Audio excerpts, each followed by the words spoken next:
episodes. I just Not at all. have like I a was too young general, for that.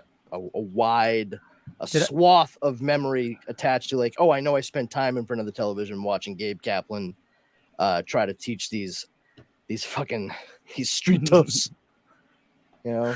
So That and That's- Head of the Class. Mr. Cuts hair. Out of the class, yeah. Mr. Yeah. Cutter. The reboot was so bad. Oh, I don't remember the reboot. Debut. Welcome the reboot It's of good what? for you. Welcome back. Head of the class. Head of the Class, yeah. Why are we fucking 38 seconds into the start of this goddamn stream? And you're talking about a reboot of Head of the Class. Start the fucking show, bro. The Dorkening and all affiliated shows are not intended for anyone under the age of 18. The following may contain discussions or scenes that have adult situations, graphic violence, nudity, strong sexual content, and graphic language. This show is intended for mature audiences only. Viewer discretion is advised.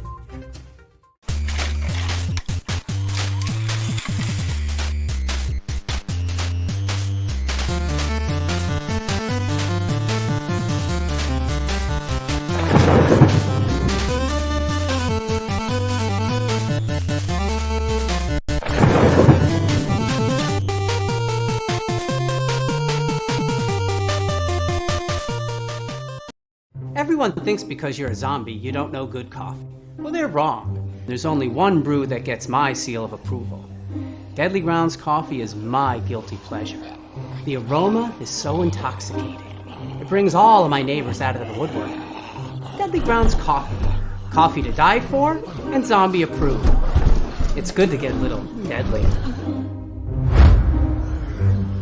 Use the front door! Oh, they're so disgusting. Speaking of deadly, I'm drinking decaf right now. I'm giving it a try. Chocolate raspberry to witch's brew. Anyway, hey, it's Wednesday. Welcome to Midweek Geeks. My name's Leo. I'm the monkey behind the keyboard here. We have a fun show for you scheduled as always. And with us, Kari, how's it going? Hey, everybody. Happy Wednesday. Welcome to Midweek Geeks. Join me and these genteel gens for all of your weekly geek news. Happy to have you. Same Hey, here. Leo, is the coffee, the decaf, as good as the regular brew? Yeah, but this is the kind Fantastic. that I told you the story about this Yeah, one. yeah, right? yeah. How it reminds me of never mind. It's Oh, like it's go almost like ahead the if you best part want. of waking up is Deadly Grounds decaffeinated chocolate raspberry coffee in your cup. Witch's brew. Yeah. Oh, Well, witch's see, it's witch's brew. Yeah, I got you. Yeah. Oh, was that my intro? Was that Yeah. it? Like, oh, that's all I get. It's like, oh, if you tuned in, like, oh, you know what? We don't have time for Brandon because if they made it past the 38 fucking soliloquy that was the opening that we will now refer to as ruminations from Sweat Hogs to IHP, Kaplan and Hessman's kids. Fuck you, dude. Like, I can't believe you threw the casting of Superman as the goddamn title card of this thing. And then people, like, literally at that point, they're like, so what does Head of the Class have to do with any of this? Is one of the people in it? Oh, is it because Brian Robbins was one of the students in the class and he later became a producer and a bigwig over at Paramount? He was also primarily responsible for producing Smallville, which kept Superman in the zeitgeist for 10 years? No, probably not. Fuck, that was good. Brandon, how's it going, bud? I'm all right, man. How are you guys doing? I've been having a great fucking 24 hours. I have to admit. Like, I can't even imagine how you're doing on the internet right now with it's the- like Christmas, Easter, and my birthday all rolled up into one. So tell us of the fun you've been having. Oh, it's honestly, it's the type of just absolutely tasty stuff that happens right in front of your face that you just absolutely know it's so good that it has to be fattening. Like, I've just been watching a lot of people who have latched on to a particular version of Superman. Absolutely fucking meltdown. Like, they are throwing as many weird talking points or what they think are talking points at the wall as they can, and it's falling apart like the goddamn Tower of Babel. Like it's remarkable, and it warms the cockles of where my heart should be. Let me put it that way. Sounds like they made a good choice. Honestly, like it doesn't matter whether I agree with the casting choice or not. Ultimately, that's the same for everyone. That's ubiquitous. It doesn't matter really if in the onset you don't agree with it. It's happened. So let's move forward. Either way. But these people are really they're digging in. They're trying. They're like that Katie at the end of Paranormal Activity, just like they're holding on for dear life with their fingernails at this point. Spoilers, Oh, for Paranormal Activity, Leo? Yeah. Sure. So, buddy. Are you referring to the Snyder cultists? Is that just the entirety of? Yes. Or people that are like ingrained on like a dark evil Superman or something? It's both, actually. It's a good mix of both. Actually, like good mix is a relative term because they're all a bunch of shitbags. But really what it comes out to, I'd say it's like probably a 70-30 split. I've seen the vast majority of it be folks who are just really stuck on the fact that Zack Snyder's story is not what's being used as the basis for everything, and that Henry Cavill was given such a raw deal by these guys, which that actually was not the people like in charge right now, like that James Gunn and Peter Safran, like they had no like you can't. It's sort of like people trying to say like, oh, look what he's doing with the Flash. Like you realize that this had nothing to do with James Gunn, right? Like we still have yet to see what will come of his ideas, whether or not the good stuff will come to fruition, or if it'll be just kind of like run of the mill. I doubt it'll be run of the mill. I personally, I don't think so. But these folks were really just clinging to that idea, and then there was like a 30% split there on. I literally saw someone break down and explain who Superman was. I wish I had grabbed a screenshot of it. I truly do. That's on me. I was just like so tickled by it. Like I was elated, and then I had to do my job. But he broke it down and was just like, when people going to realize that nowadays Superman is not the way he was that they think about like back in the 70s and 80s. No, Superman nowadays, he gets angry, he kills people, he fights other. But what? And he was like, and that's exactly what we've been seeing in the comic books and in the video games, and we got some of that in what Zack Snyder was gearing towards. And I was like, oh, you've literally played Injustice and read Injustice, and now you think that you understand the core characteristics of Superman. You are the equivalent of an 18-year-old taking a microeconomics class and walking up to everybody you know saying, I have taken a microeconomics class now. I know exactly how everything works. Like, no, stupid. That's why the name of the class was 101. It's just the introduction.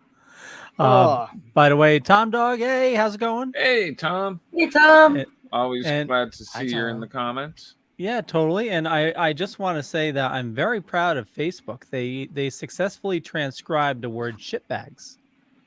Oh, look nice. at them. Yeah, because I know it's normally when you swear, Brandon, which happens not too often, but only when I breathe. Yeah. So I watched the live stream on a second screen here, and normally when you swear, it like all stars it out. Oh, okay. I was hoping that it was like it was trying to come up with like other words. Like that would have been great. Yeah. Oh yeah, that would have been fun. Bag or yeah. What the fork? Yeah, exactly. What the puck? But it's never ducking. But there were a lot of people who were coming at David Corenswet, particularly like everybody's coming at David Corenswet. A lot of folks, and a lot of guys, a lot of dudes talking about the body of another dude. Listen, no problem with it here. Like, I get it, but at the same time, you're kind of obsessing over it. You may want to, take 5 minutes, go outside, touch some grass, be a little introspective. Yeah. Literally said the same thing. Yep. Be a little introspective, and reassess a few things, possibly. I don't know. Why do you care that much? But I found photos of Henry Cavill when he auditioned for Superman and Man of Steel, and he's marvelously bean Polish. Like, he is very like slender, and it's hysterical because we know exactly what occurred for Henry Cavill to like get up and beef up for the role, which he didn't even need to go that hard. Like, let's be honest, he did not. Yeah, definitely get in shape, but you didn't need to go full tank status. No. Like, Superman is like Just Batman. cut. I actually think it makes more sense that he'd be like as muscular as possible, because he's a dude that's been like training himself to the pinnacle of human achievement for pretty much all of his life. Ever since he got motivated I don't know if you realize this, his parents were killed in an alley. Yeah, no, we'll talk about it later. Oh, the Okay. poor Spoilers. Yeah, I don't want to ruin it for anybody Now that's Yeah. never makes seen any sense. Batman thing ever. We just I'm saw still that- surprised you didn't see that in the Flash. No lie. Like, Wh- I you- 100% was like, oh, great. We have a Batman in the Flash. I'm definitely seeing a couple of Waynes get shot in an alley. just At to least make some sure. pearls. Oh yeah, just to make sure you knew it happened. I don't know if you caught Wonder Woman. What is it, 800 or 700? I don't know. You're the one telling me about 800, I this believe thing. it is. 800. Why are you Okay. asking me? You're like, hey, let me tell you this thing. Hey, what's this thing that I'm telling you about? Okay, I so think we've ended up in a fucking time loop here, Leo. Much like a Chrono Ball, which we've seen in the Flash. So Wonder Woman 800 came out this week, and not to diverge or anything, but she teams up. Well, spoiler: another Wonder Woman teams up with. Actually, no, it is Wonder Woman. Well, anyway, So Wonder Woman or Wonder Yeah, Woman? yeah, No, listen up. It may not be a spoiler, kids. Jesus H. Christ. well, anyway, it's a story with her. Cosmic book news. Yeah. That's two you've Sources gotten already say, tonight. are the sources you? Yes. I could throw a Oak Island. Only phrase a in there. quarter. No, Brownie, no, right? shut the fuck up. Nope. So they go to Skinwalker Ranch. Shut it down. And Nope. We're not doing that. That's not what this is. Leo We're tearing, yelled at me we're for tearing not watching stupid it people yet. apart. All right. That's what's happening right now. Dumb, stupid, petulant, obstinate, stubborn people. Yes. you only left me 3 things to look through on your Reddit account because I stalk you, and I'm sad. So I'm gonna have to figure out where else to see your stalk- attacks upon people. Brandon. Oh, I you don't. stalk- Yeah, I don't. I don't stalk you li- too. You just never post anything. Oh, okay. Hey, listen. If I go out and say anything, like it's a treat. You know, like It I don't. is. I'm there I'm there usually with the popcorn. I'm like, oh, let me see what's happening up in this Oh, piece. hell yeah. So if I come in and I say something, it's because it absolutely needed to be said, and nobody else had said it at that point. 100%. But yeah, a lot of people, as I was saying, are getting down on David Corenswet for being like, lean. He's 6'4", same height as Christopher Reeve and Brandon Routh. He's about 4 inches taller than Henry Cavill, same height as Ben Affleck. So he's a tall dude, so he's gonna need to. He's already like kind of got that lean beanpole thing going on, so he's gonna find himself in the same kind of situation. I think that like Brandon Routh and Christopher Reeve did, where they're really gonna have to like work hard to build up as much muscle as possible. And even if they really do like bulk up considerably from where they are now, like David Corenswet, he'll look very toned. He'll look very athletic, but I don't think he's going to reach tank proportions. No, he doesn't have that kind of a body. I think his stature lends itself to not needing to be, like have fucking deltoids like you know, Well, like it's bread, like a fucking loaf of bread on each shoulder. Like, well, it's also need to supposed to hit be And like then Chris another a neck thing. yeah. it's also supposed to be a younger Superman, right? Is that your travel pillow?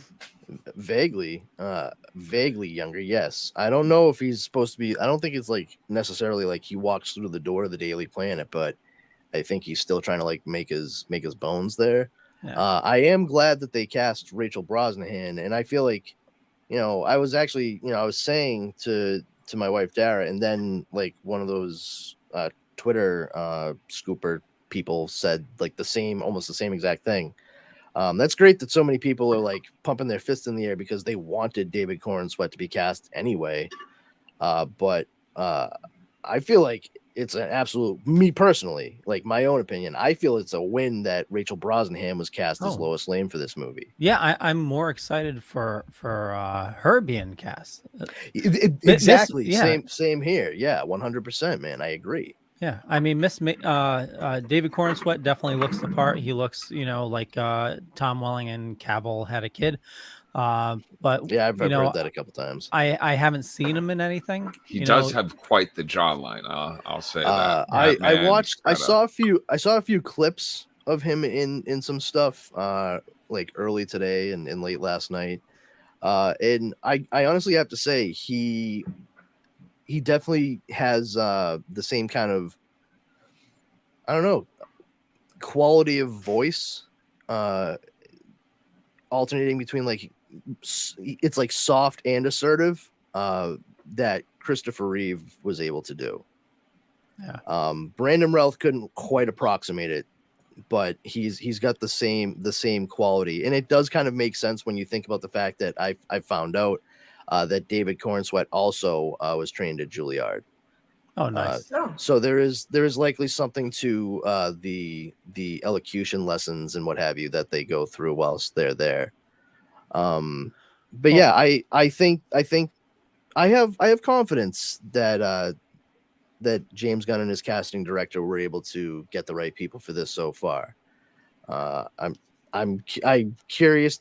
Everyone keeps talking about Lex Luthor, and I really feel like I don't give a flying fuck. No, I don't want Lex Luthor in this, and that's why I'm I saying I don't kind of care. agree on that. I don't want the same old Like, stories we've or always if- gotten. If they are going to include him, like they're making a big deal of this casting, I really truly just In the want it to be background. like a tease. Yeah, like Yeah. we see him like on the TV being all altruistic and yeah. philanthropic. Maybe even the president. And then at the end of the movie is like a stinger. Like I said, there's some kind of reveal that Luthor, at least like through shell corporations, this, that, and the other thing, funded whatever type deal thing that it was Superman had to take out throughout the course of the movie. I mean, I just think that makes the most sense. Build it up so there's the public perception where he's, you know, he's this great guy. And then there's like the real Luthor, who's just like this cold, calculating genius businessman that wants to kill that fucking alien in a blue suit and red towel. Jar Jar, Kari, have either of you seen Miss Maisel? I have not. No. Brandon, I know you've seen it, right? Oh yeah, beginning to end. I loved it. I absolutely loved it. And I had a feeling that there were rumblings that like fan casting and then rumors that she might be one of the people that they were looking at to play Lois Lane in James Gunn's Superman movie. And they finished up and she started doing the press tour for the final season of The Marvelous Mrs. Maisel, which premiered just a few weeks ago, like a month or so ago on Amazon Prime. And Rachel Brosnahan is a natural blonde. And she wore a brunette wig as the character of Miriam Midge Maisel on the show. But when she went out to do this this press tour for the series, the final season here, her hair is dyed brunette, and which, you know, actually is kind of good anyway, because when her hair is blonde, she looks an awful lot like Evan Rachel Wood. It's kind of nuts. They look like they could be sisters. But my whole thing was like, you know, there are these rumors And now she comes out and she's got her hair dyed brunette, even though she had it blonde and wore wigs as a brunette for years. That's different.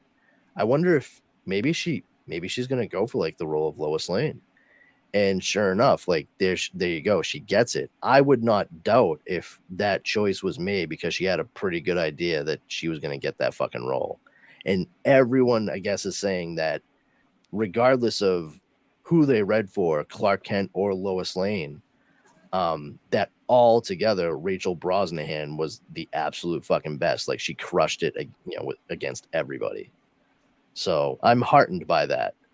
She plays very soft and sweet when she needs to be, very, very loving and caring, but she is tough as nails and hilarious and smart as a fucking whip in The Marvelous Mrs. Maisel.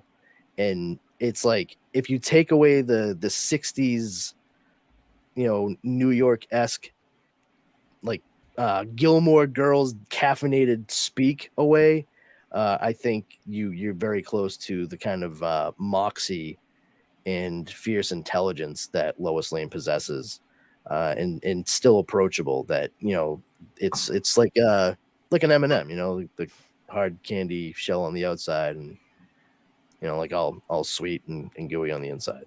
That's pretty much Lois Lane. And Ozok 90, my apologies, I do not follow sports ball. Sports ball. Yeah. What's They sports asked- ball? They asked if you prefer Messi or Ronaldo, and it looks like those are soccer players. Sorry, football players. Football. Football. Football. Football is life. That's all I got. I cannot football. Rojas, Danny, Rojas, Danny, Rojas, Danny, Rojas. Absolutely love that show. Oh my god, that was so. I good. was very satisfied with the ending as Yeah. well. Because there's no, and this is a good thing. There's no like absolute finality to anything. Everybody's life continues on, and that's what you want. Like the characters to continue on doing what they're doing. Just because we can't see it doesn't mean they're not out there doing exactly what they would be anyway. And One of my favorite tropes is like at the end of things where they would put up like, and so went on to become a blah blah blah. Or I used Fast to love Times that. at Ridgemont High style. Yeah. Can they do that with Animal House too? Yeah, they did. Yeah, you're right. Yep.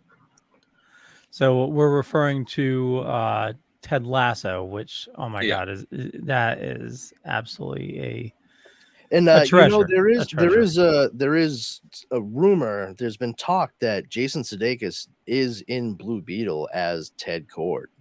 Really? I don't know if it's like a flashback. You know what I mean? I know they have somebody playing Ted Cord in it. I didn't know. I have no idea. That's what I heard. I'm, don't quote me, and you can quote me on the don't quote me, but I'm not 100% on anything there. I'm just saying like well, that's what I heard. Kind of shit. So what I was trying to say earlier is in Wonder Woman 800, they relive the Batman. Wow. Yikes! No, I just wanted to finish the thought. They relive the killing of the Waynes. Really? Yeah. In a Wonder Woman book. That's in a Wonder Woman book. Impressive. Yeah. Like Wonder Woman was there and didn't like. It was. Hey, listen, no. I really listen. Hold on. I'm gonna tip of the cap to Mr. Remy over here because I get what he just said, and it was not a compliment at all. Impressive was an impressive use of the word impressive because it certainly leaves an impression. And for me, I'm sure anybody else would agree, that impression is that's caca. Like, why on fucking earth do you have Batman's, the essential bits at least, of Batman's origin in a fucking Wonder Woman milestone comic? Why is that happening?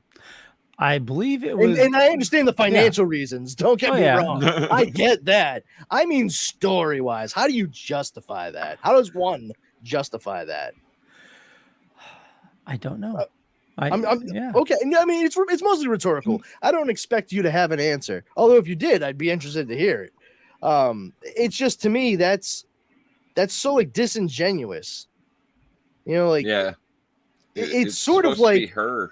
it's almost like if I got a Superman movie that like I wasn't 100% like thrilled about, but there's sort of that like tantalizing promise of maybe it'll be like bigger and better and a little bit more geared towards what was actually expected, because this kind of was like a rough start go around, see what they were doing with the beginning of them, and they do announce a sequel, but then like all of a sudden they're like, but Batman's gonna be in it and he's gonna fight him, and that's going to be what the movie's about. That sounds oddly familiar.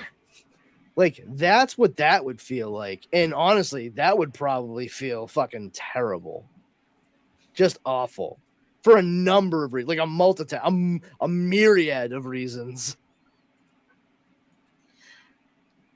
That's good tea. You know, Oh, Hey, look, a young boy crying. In an Batman's alleyway. Jokerized. Oh, which in a one is pool it? of his parents' blood with loose pearls all around. What is she like? Cool. The Ghosts of Christmas Past? What's going on here? Well, I don't want to spoil the story. I also You're I just didn't gonna read show it, him. He says he puts up the fucking 2-page spread. I don't want to spoil the story. We but love here's you, what Batman says. But here's what Batman says. Why did you do this to me, Diana? Why? What is going on here? Why is Yeah. she I consoling? think it looks like it was a dream sequence. That's a young Bruce, right? Sarah, look, you woke Yeah. up. Leo, It looks like it what was a on dream. earth is happening here? Which Earth is this happening on? Well, then they go on to fight All right. Darkseid, so that makes sense. Get rid of this fucking Yeah. Jesus. What was the point of the 800 brought up? Just that it came out. Oh, he mentioned the Bruce Wayne's being killed again. Oh, Jesus Christ. I'm going to fucking write down a list of triggers to keep us on track that I can never say. He had that Yeah. waiting for you to. Christ's sake. God help us all. So now I'm confused because it looked like it was Bruce Wayne waking up, but it was a Wonder Woman comic. Yeah, you said, like right? I don't So we're- understand that like- at all. DC, you kind Oh, of dropped yeah, the yeah. ball on that You know one. what? Real about That's Diana exactly right. Exactly right, Kari. There was no sense whatsoever. It's like, and that's the thing. Like Leo, you were like, "Oh yeah, well, there's the button on it." Well, I guess she was just in his dream. That's all. It's like Well, in a fucking Wonder Woman comic. Like, okay, can't stress that enough. I could see introducing that in Wonder Woman based on where they're gonna go. So supposedly, starting with, I think Wonder Woman's being reset. I think it's Wonder Woman #1, where it's going to be Trinity, which is Wonder Woman's daughter, and it's in the future, and she's teaming up with Damian Wayne, that is now a Batman, and Superman's son. What's his name? Jonathan. Jonathan has now taken over the role of Superman. So that is the trio. Oh, Trinity. Okay, The yeah, Trinity, yeah. yes. Yeah. Okay, I got you. I do recall seeing something about that. Okay. Yeah. So I could see. Whoop-de-doo. What does it all mean, Basil? We'll find out. The kids. Cool, Basil. This coffee tastes like shit. It is Nutty. shit, Austin. Oh, right then. It's a bit nutty. So it looks like a shit ton of stuff has been canceled. Yeah. Starting with Da-da-da-da-da. Hey, here's a list of the shit that you like, but it's gone. Kari, did you do it in chat to me or in this midweek chat? I set it up in the Midweek Geeks chat, Okay. but I don't know if I pulled it all up again or not. hope I have nothing it. I'm watching. Scott and Oh, no, I James. don't. I'm really sick of that I love. happening. I'm just gonna say it now. I'm gonna fucking outnote say it now in that chat. Like Leo, I almost fucking ran full speed headfirst into a wall when she shared that list. When Kari shared that list, and you were like, "Titans and Doom Patrol." Yeah, bro. Where the fuck have you What? been? I didn't know. Here's all right. Like here's Here's the pulse, right here, the pulse. Right? Get off of Reddit, damn it. And this is your finger, right? Yeah. Doing this. Okay. Do you want me to read? I got it, or do you want to do it? I have it up. Okay. So I mean, I might have heard that in passing, but it didn't really sink in because I'm sure we've said it a few times, I'm even sure on you have. splash pages. I'm sure you have. I'm sure you have. He's always looking but- at something else and working Well, on shit. the dude. problem is I'm not currently watching Titans or Doom Patrol, so it like Me either. I got to catch up on both. I'm Yeah. kind Well, of the good disappointed news is on you Doom don't Patrol. have to worry about it getting so far ahead that you're There we gonna go, just yeah. watch True, it too. forever. Yeah. Oh, hey, That's the good news. But the bad news is once you get through those episodes, it's all over. Yeah, That's it, kid. as long as they end it on a Now, Brandon, you've watched them both, right? yes. Do you feel completed by the end of both of them? Like at the end, Do I feel like there was a resolution? Yes. Well, Doom Patrol has yet to finish airing the second part of its last season. Okay. That's coming up soon. However, Titans is it was curtains for that show, kid. And they kind of ended it with everybody. dying. No, you want to tell them? You want to answer this question? You know so much about it. No, I was guessing. Really, because your guessing sounds an awful lot like everybody else is trying to finish my fucking sentences for me. I'm just busting chops. I don't care. No, they didn't all die. No, I don't want to spoil it, but nobody dies. Everybody goes off on their own, for the most part, individually. Goes off and embarks on their own like personal journey. Like they're getting ready to take that first step on that like actual road to self-discovery. Like, I got to do this for me kind of shit. It's actually like it's very healthy, and it's not sad. Everybody they save the day, by the end of the season and what have you. And yeah, it's not bad. I mean, it's not Teen Titans and Titans like it from the comics. I mean, Oh yeah. Is it Teen Titans Go? It's not even Teen Titans Go. Not even close. That would be really weird. But no, it was solid enough. I appreciated it. It felt like a nice way to just kind of walk away and leave everyone, like let them go do their thing. We got some cool stuff in this last season with Beast Boy and the Red. And fun. It's kind of fun. I didn't realize it until I got to the end of the episode, but the actor who plays Beast Boy in the show, Ryan Potter, he actually wrote that episode with Jeff Johns. Oh, sweet. Yeah. Nice. And it was a really good episode too. You get some fun cameos in that, including a comic book writer. So there's, it's pretty neat. But yeah, I think it was ended okay. Titans is not one that I was like, gung ho about anyway. It was like, okay, I'll watch it. But I really enjoyed Doom Patrol because it's just so weird and different. There's not very much else like Doom Patrol that we've seen, especially for superhero stuff. I think really the closest thing to Doom Patrol that you could compare it to, and it's not really a full comparison. It's just mostly like they sort of belong in the same subgenre of weird yet very entertaining, and sort of just barely connected to the source material enough to keep it in that same realm, is Legion from FX. Another very like cool but deeply weird. It's not as funny as goofy / campy to a point.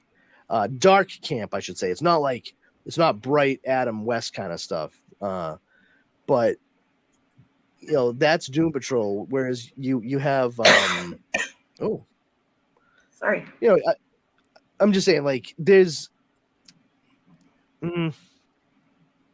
definitely similarities between the two. I don't want to say too much about the other thing if you haven't seen it, because Legion, it's only 3 seasons long, and that deserves. I caught the first season, and it's really good. I don't know why I haven't watched the rest of that. It changes so like completely past what you see in the first season. Like, it's just so out there, and it's the same thing with Doom Patrol. It's just Doom Patrol is a little wackier, I guess, for lack of a better term. But yeah, like, I really am going to miss it when it's gone, especially for some of the performances in it, particularly Diane Guerrero.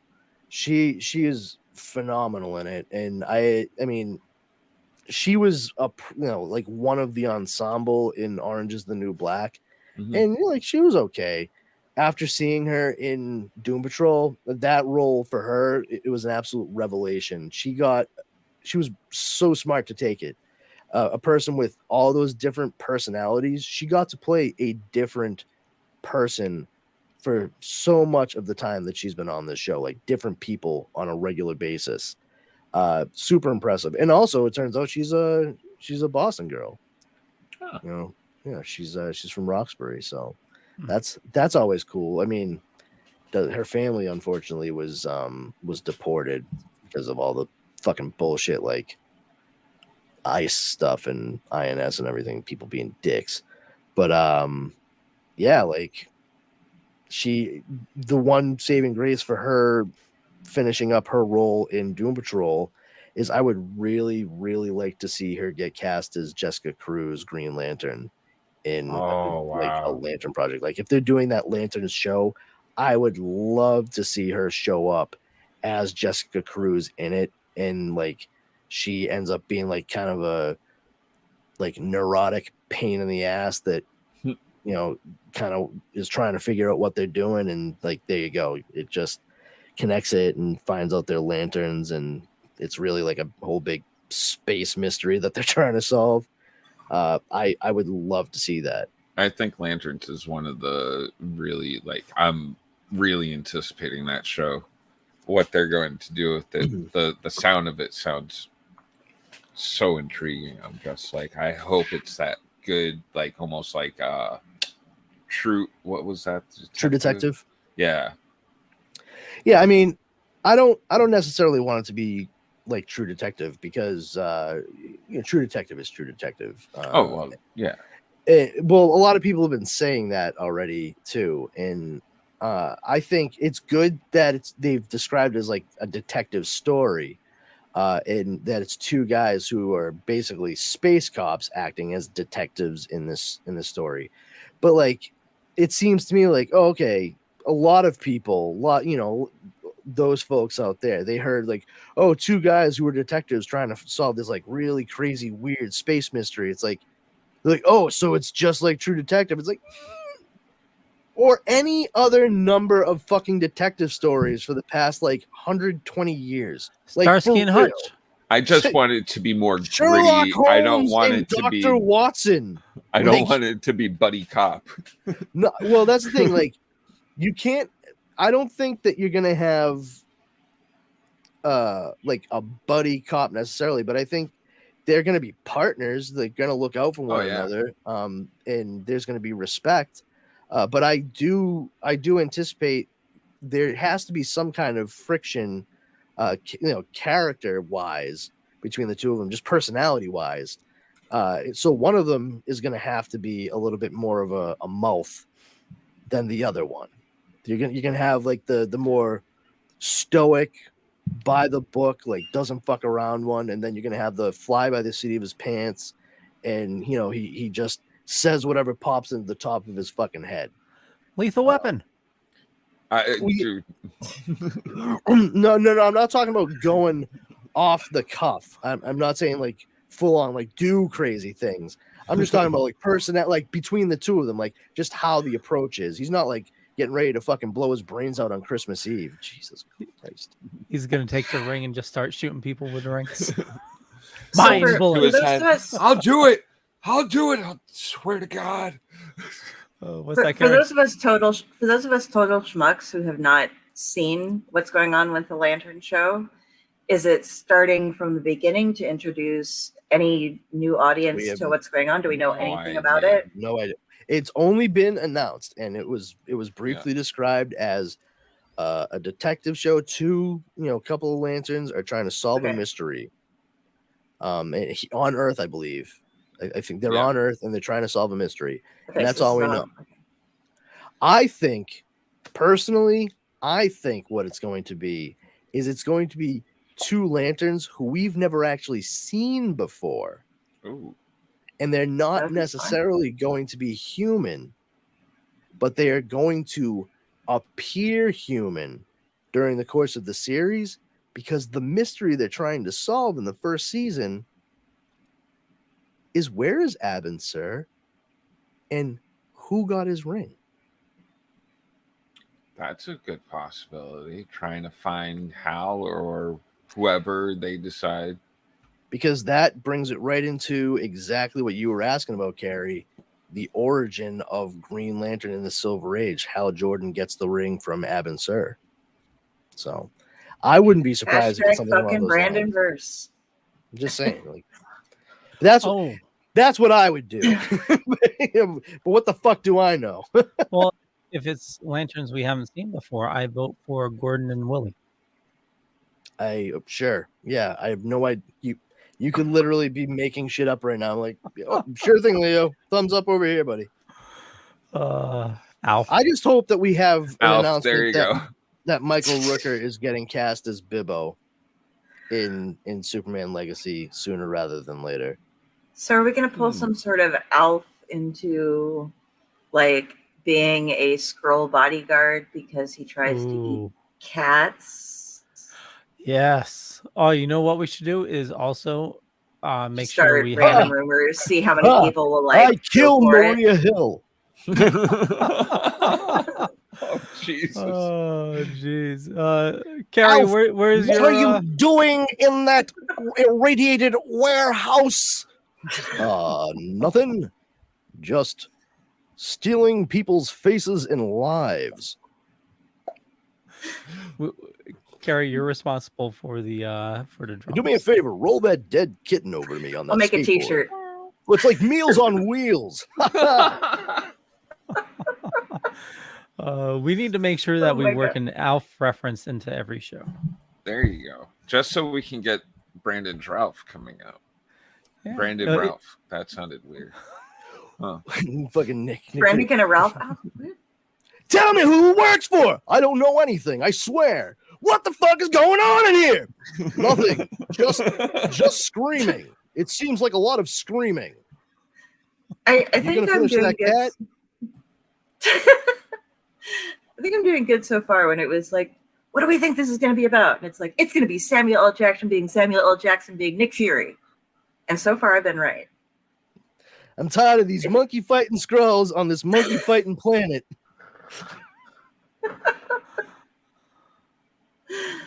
It is good, though.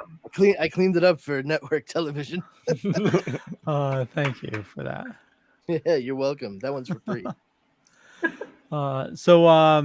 Yeah, other shows that are being canceled. Oh, wow. I know. Meanwhile, back to the topic that was at hand. We were All right, talking yeah, about. so 20 minutes ago. cancel shit. Go ahead. Well, I mean, we started talking about it Oh, with Doom Patrol absolutely. and Titans. So with ABC, Alaska Daily, Big Sky, The Company You Keep, and the Goldbergs. Who do you have to ask daily? Who is she?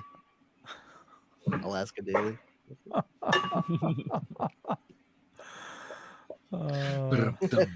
Yeah. So Goldberg's totally jumped a shark a couple of years ago, especially when they killed off the dad and faked him into. Well, they didn't kill him off. He left it while he was He was removed from the show. Wait, Yes. no, but he died in the show, so they killed him off. They Hold killed. on, wait, hold on, wait. Are you under the impression that when they kill a character off in a show, that they also take the life No, of the no, no, no, actor no. portraying them? Because hold on, man, what a world you live in. Hold on, I was getting to somewhere with that. They did eventually kill him off. What the heck is that? That is a squirrel. Oh. Because we're scrolling up. And they asked what he was drinking today, so I was showing his Crown Royal bottle. Oh, nice. Okay, yeah. So they correct. kill him Yeah, off eventually. Yeah, they did eventually kill him off, but before they did, he was removed from the show abruptly for things that possibly happened. Yeah, I don't know exactly what happened to him, but essentially questionable behavior. Sorry. And then they replaced him on the show. Like you only saw him from the back, and a lot of times you knew they had a body double, but it was like a bad body double. Like you knew it wasn't him. Yeah, you just knew that guy had a Hey, Joe, just knew it. come here, throw on this shirt. Stand over there, look that way. Stand over there. You've got a head for TV. But yeah, it was just awkward how they moved him. Tried to bring him back into the show. Yeah, it was messed up. For CBS, East New York, NCIS Los Angeles, SWAT, and True Lies. Wow, No, True Lies just started, huh? Not any of those shows on CBS. No. Oh, sorry. SWAT, it says, has been uncanceled. Oh, look. We did it. We did it. Wow. Good job. I tell you, there's 7 people in Florida that's going to be really pleased that they brought that show back. Specifically, Florida. 100%. That's their target demo. I want 53 old people who absolutely love this show, and it's their main reason for living at this point. Then stop by CBS. We got all kinds of shit for you then. What are they going to replace it with? More Bachelor? Probably. 3 spit takes for Brandon tonight. We're going to have unscripted shows all next year.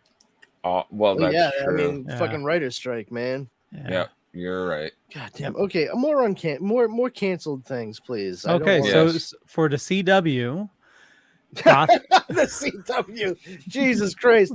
We're fucking talking about Crazy Eddie. Everything must fucking go, huh? I'm here over at the CW with Viacom looking to make a deal.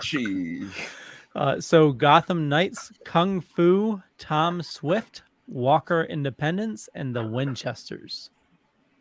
Also, the doorstop and the old coffee pot in the break room if you want to take it too. Don't forget the sink. So on Fox, you guys still using those fluorescent bulbs? Can I take those? I really use those in the new office. So for Fox, 911, but apparently that was picked up by ABC. Call Me Kat, Thank God. Fantasy Island, and The Resident. Fantasy Island, from what I understand, was actually better than it was given a shot at. Got lost in the shuffle a bit, but it was a full-on continuation from Ricardo Montalban's Fantasy Island. Really? Rosalind Sanchez. She was in Rush Hour 2. She was I think is she Puerto Rican? Fuck, I feel terrible saying. I can't remember if she's like Dominican or Puerto Rican. But the other like U.S. agent ends up helping them out.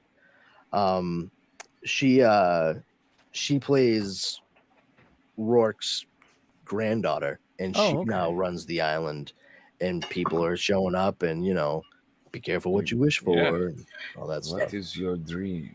I remember that I loved that show as a kid, and I can't remember a single goddamn thing about it. Episode. The same way about like. Is it?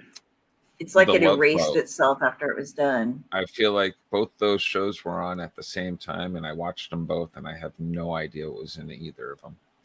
I was excited to watch the new one, and I forgot it existed. I am Mr. Rourke. Welcome to Fantasy Islands. The plane, the plane. Yeah, The plane, boss, the plane. So for Tattoo. NBC, It's we NBC. WNBC. NBC. WNBC. WCCC. so for NBC, NBC, Leo. NBC. NBC. You see, Mr. Imus will teach you. So canceled is American Auto, Grand Crew, Magnum Oh PI. man, I liked Grand Crew, but yeah, I get it. The That sucks. Wheel, and Young Rock. The Oh wheel. no, not Young Rock. Anything but My Young Rock. heart has Take my eyes, but not Young Rock. Oh, Christ. AMC 61 Street was picked up by CW, and Pantheon was canceled. I have no idea what No. either of those things were. Neither do I.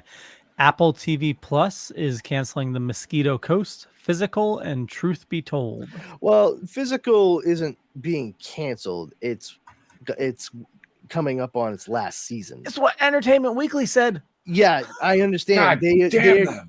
they categorize everything that's ending as being canceled as well. Yep. It's not quite the same thing. Like they were like straight up like, yeah, we're doing season 3 and that's it. I mean, it stars Rose Byrne. She's got all kinds of other shit she's trying to fucking do, you know? So what you're get it. saying is canceled is more clickbaity than ended. Yes, in so many words. That's what I'm saying, Leo. So for Disney Plus, the shows that are either canceled or ended, we have no idea. Big Shot, The Mighty Ducks Game Changers, The Mysterious Benedict Society, National Treasure Edge of History, Yeah. and Willow. Oh, Willow. The Benedict Society or whatever makes me think it's just like a gathering of all the Cumber bitches that are like hanging out together online. Damn it, we have to go back to Zoom now. I was very disappointed by Willow. Yeah. Well, it looks wanted like by that not to be bringing that amazing. show back, they were truly following the Willow the people. They sure did. Uh, I made it through like half of an episode. I was just like, Oh. this is something's different here. One of these things ain't quite Really? like the others. I- Yeah, I'm- He's yeah. 30 There's years something older. amiss. What was that? Oh, I missed you, Kari. What'd you say? Oh, I was just like, he's 30 years older. Oh, I haven't seen it. I heard all the non-rave reviews and was just like, fuck it. I have too many things taking up my time. I can The rave reviews are too hard to like really cut through and get because it's all just like too many people waving around glow sticks and sucking on pacifiers. What have you got? A balloon.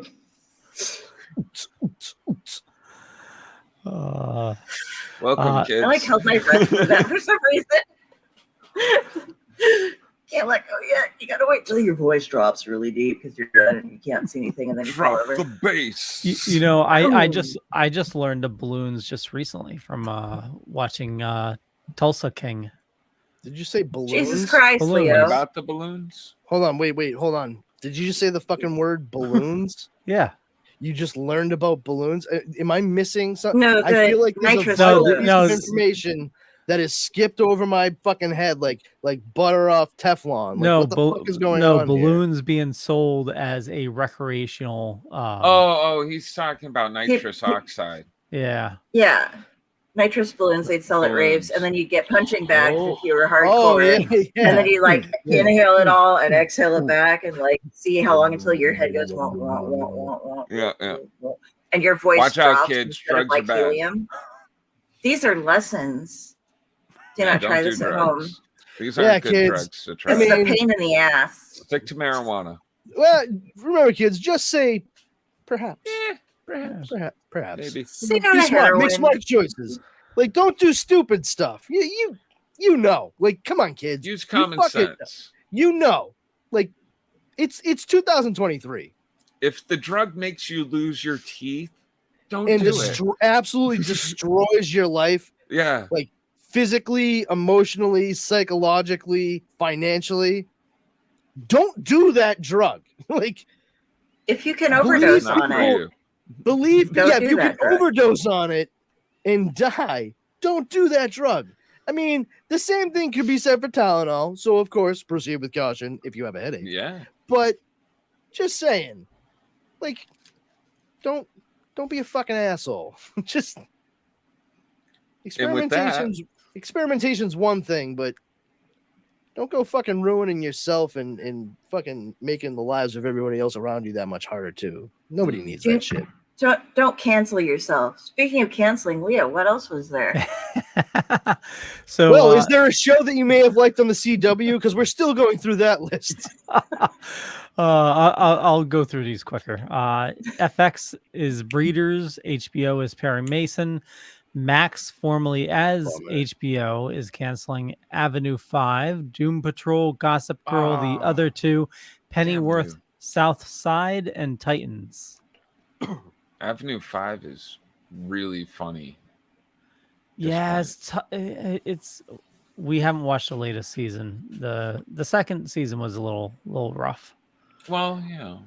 I'm really curious I to see enjoy when Minx from HBO Max is going to debut its second season on Stars, because they canceled it, but the second season had already been pretty much finished. Oh, really? So they were able to shop it around, and Stars was like, Oh, "Yeah, nice. we'll take it then." So they started airing the first season just like 2 or 3 months ago, and they should be getting ready. I know Dara told me the date, but I can't remember. It might be August, maybe it's July. I don't know, but yeah, it'll be on Stars. So keep your eyes peeled cool. for that on Stars for season 2, because that was a really really good show. It Yeah, it really was. I look forward to seeing the what comes next. And also there was a Neil Patrick Harris show on Netflix, Uncoupled. That was Netflix canceled. It was actually pretty good. He's a gay man who finds himself suddenly back in the dating scene after having been in a relationship for like 17 years. And it's a completely different world than it was when he first met who he thought he was going to spend the rest of his life with. And his business partner is played by Tisha Campbell, who is just a fucking delight. I don't know if anybody here has ever watched Martin, but Gina, she's fucking great. It's just it was a really good show, and of course Netflix was like, "Yeah, well, thanks for giving us that season, man. You guys did great." Oh, okay, cool. The fuck? And Showtime was like, "Yeah, no, we dig it, and we'll buy it." So they bought the show, and they started airing the first season like 6 months ago or something like that, or 5 months ago, and they're going to be putting the second season out on Showtime.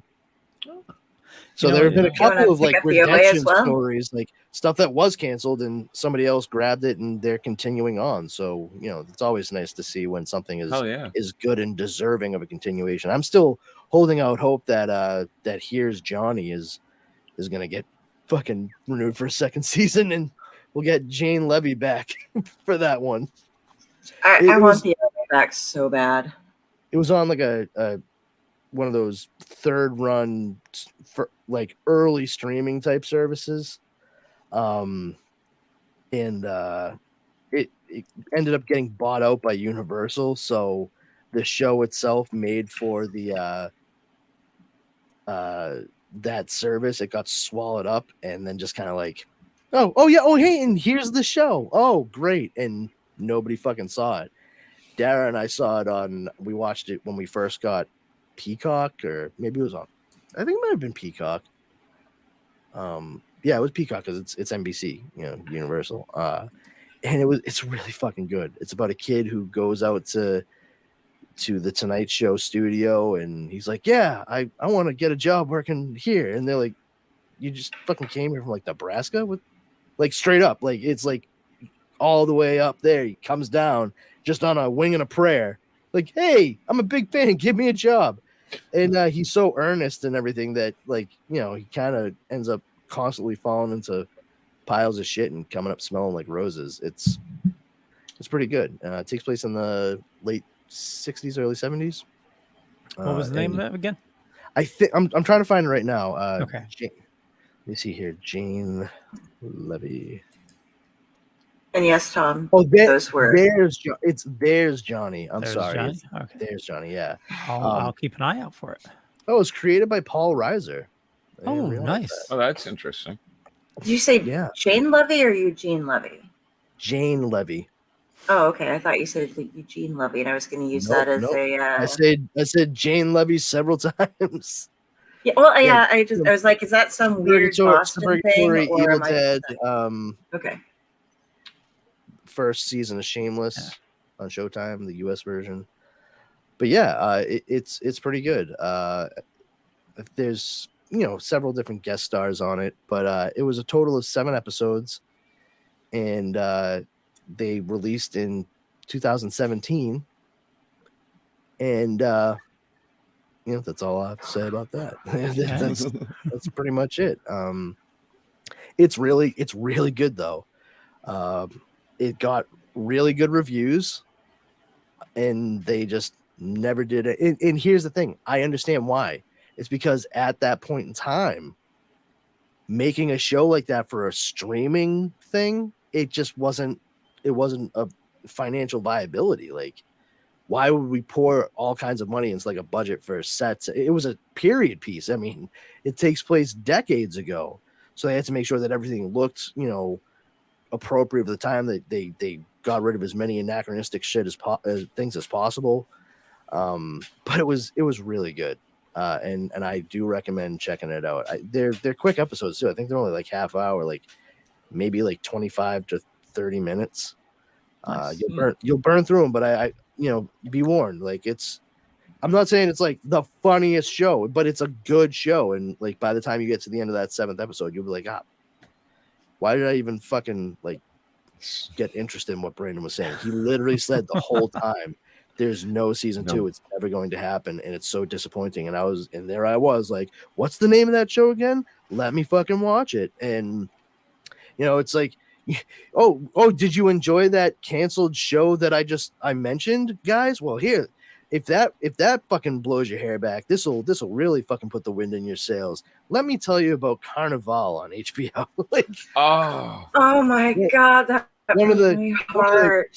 Talk about a fucking peak and a valley all in one show. And that's not because of like the story. The story is amazing. The performances are amazing. The atmosphere, the setting, amazing. All of it.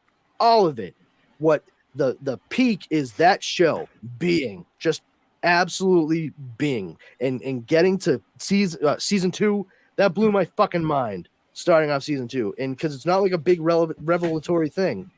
It's just the simple fact that as an audience member, you realize when the second season starts, motherfucker,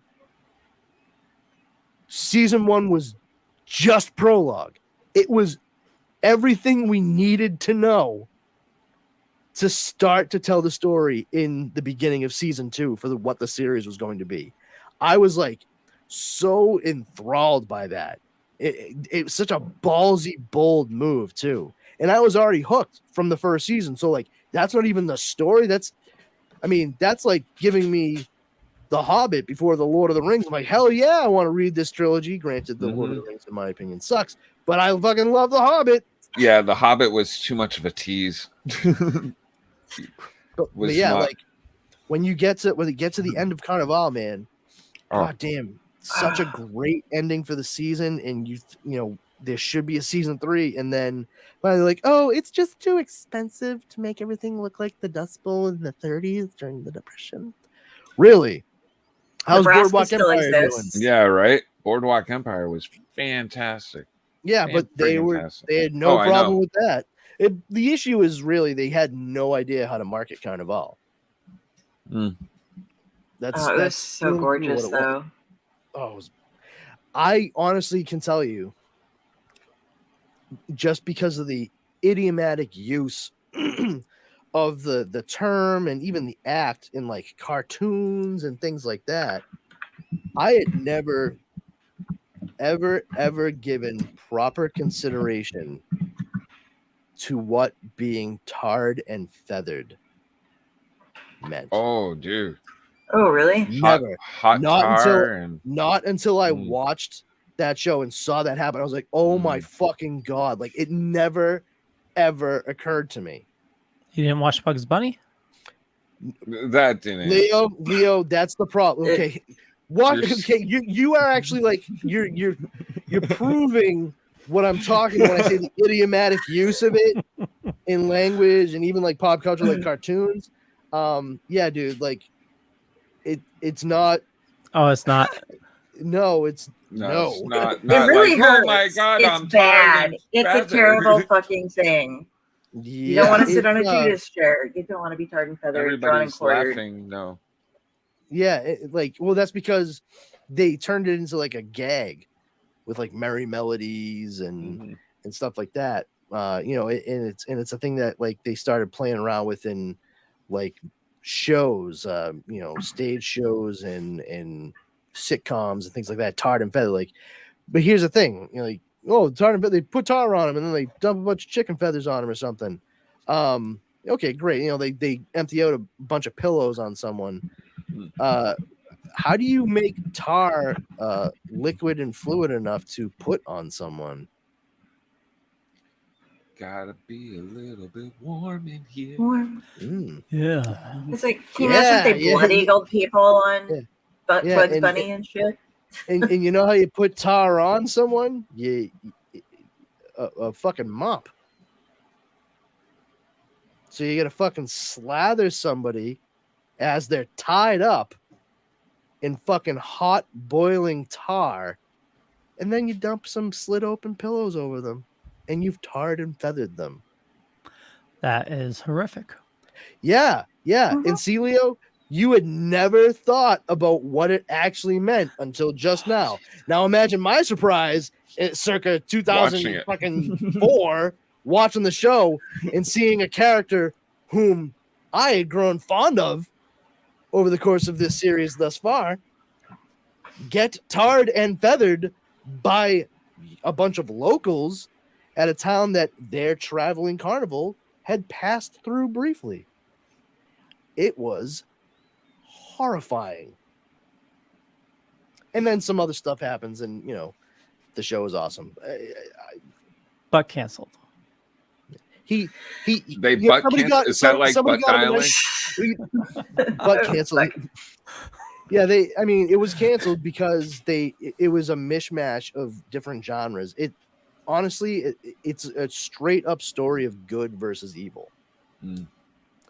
And they do such a good job of juxtaposing each side against one another and in light of facts about one another over the course of the first season. It's amazing. It really is. It's so the set design, the costume design, the attention to detail, the downtrodden feel of what the Dust Bowl was at that point in time in the Depression. I mean, the fucking music, where, you know, music is something that people, especially nowadays, we think of like pop music and things that sound good that are played en masse for everybody across the same airwaves, and we all agree like it's been tested, it's been filtered, like everybody knows like this is the best sounding thing that everyone wants to hear. And so much of the stuff from back then, it's got that tinged by sad sound to everything because it was such a fucking bummer of an era to be alive in. And also, one of the first things I heard that song, I don't want to set the world on fire, I just want to start a flame in your heart. That was like one of the very first things I had seen use that song in a sort of expository / creepy manner, long before any number of people and number of projects have done so in the past almost 20 years. It was also just a straight nail for Clancy Brown. That was I don't always like his characters, but I don't think you could have really found anybody better to play his role. Well, yeah. He's so earnest. When you know what I mean? Like, it was so refreshing to see him in the start of that series, like when you're introduced to him, because we have expectations of Clancy Brown when we see him.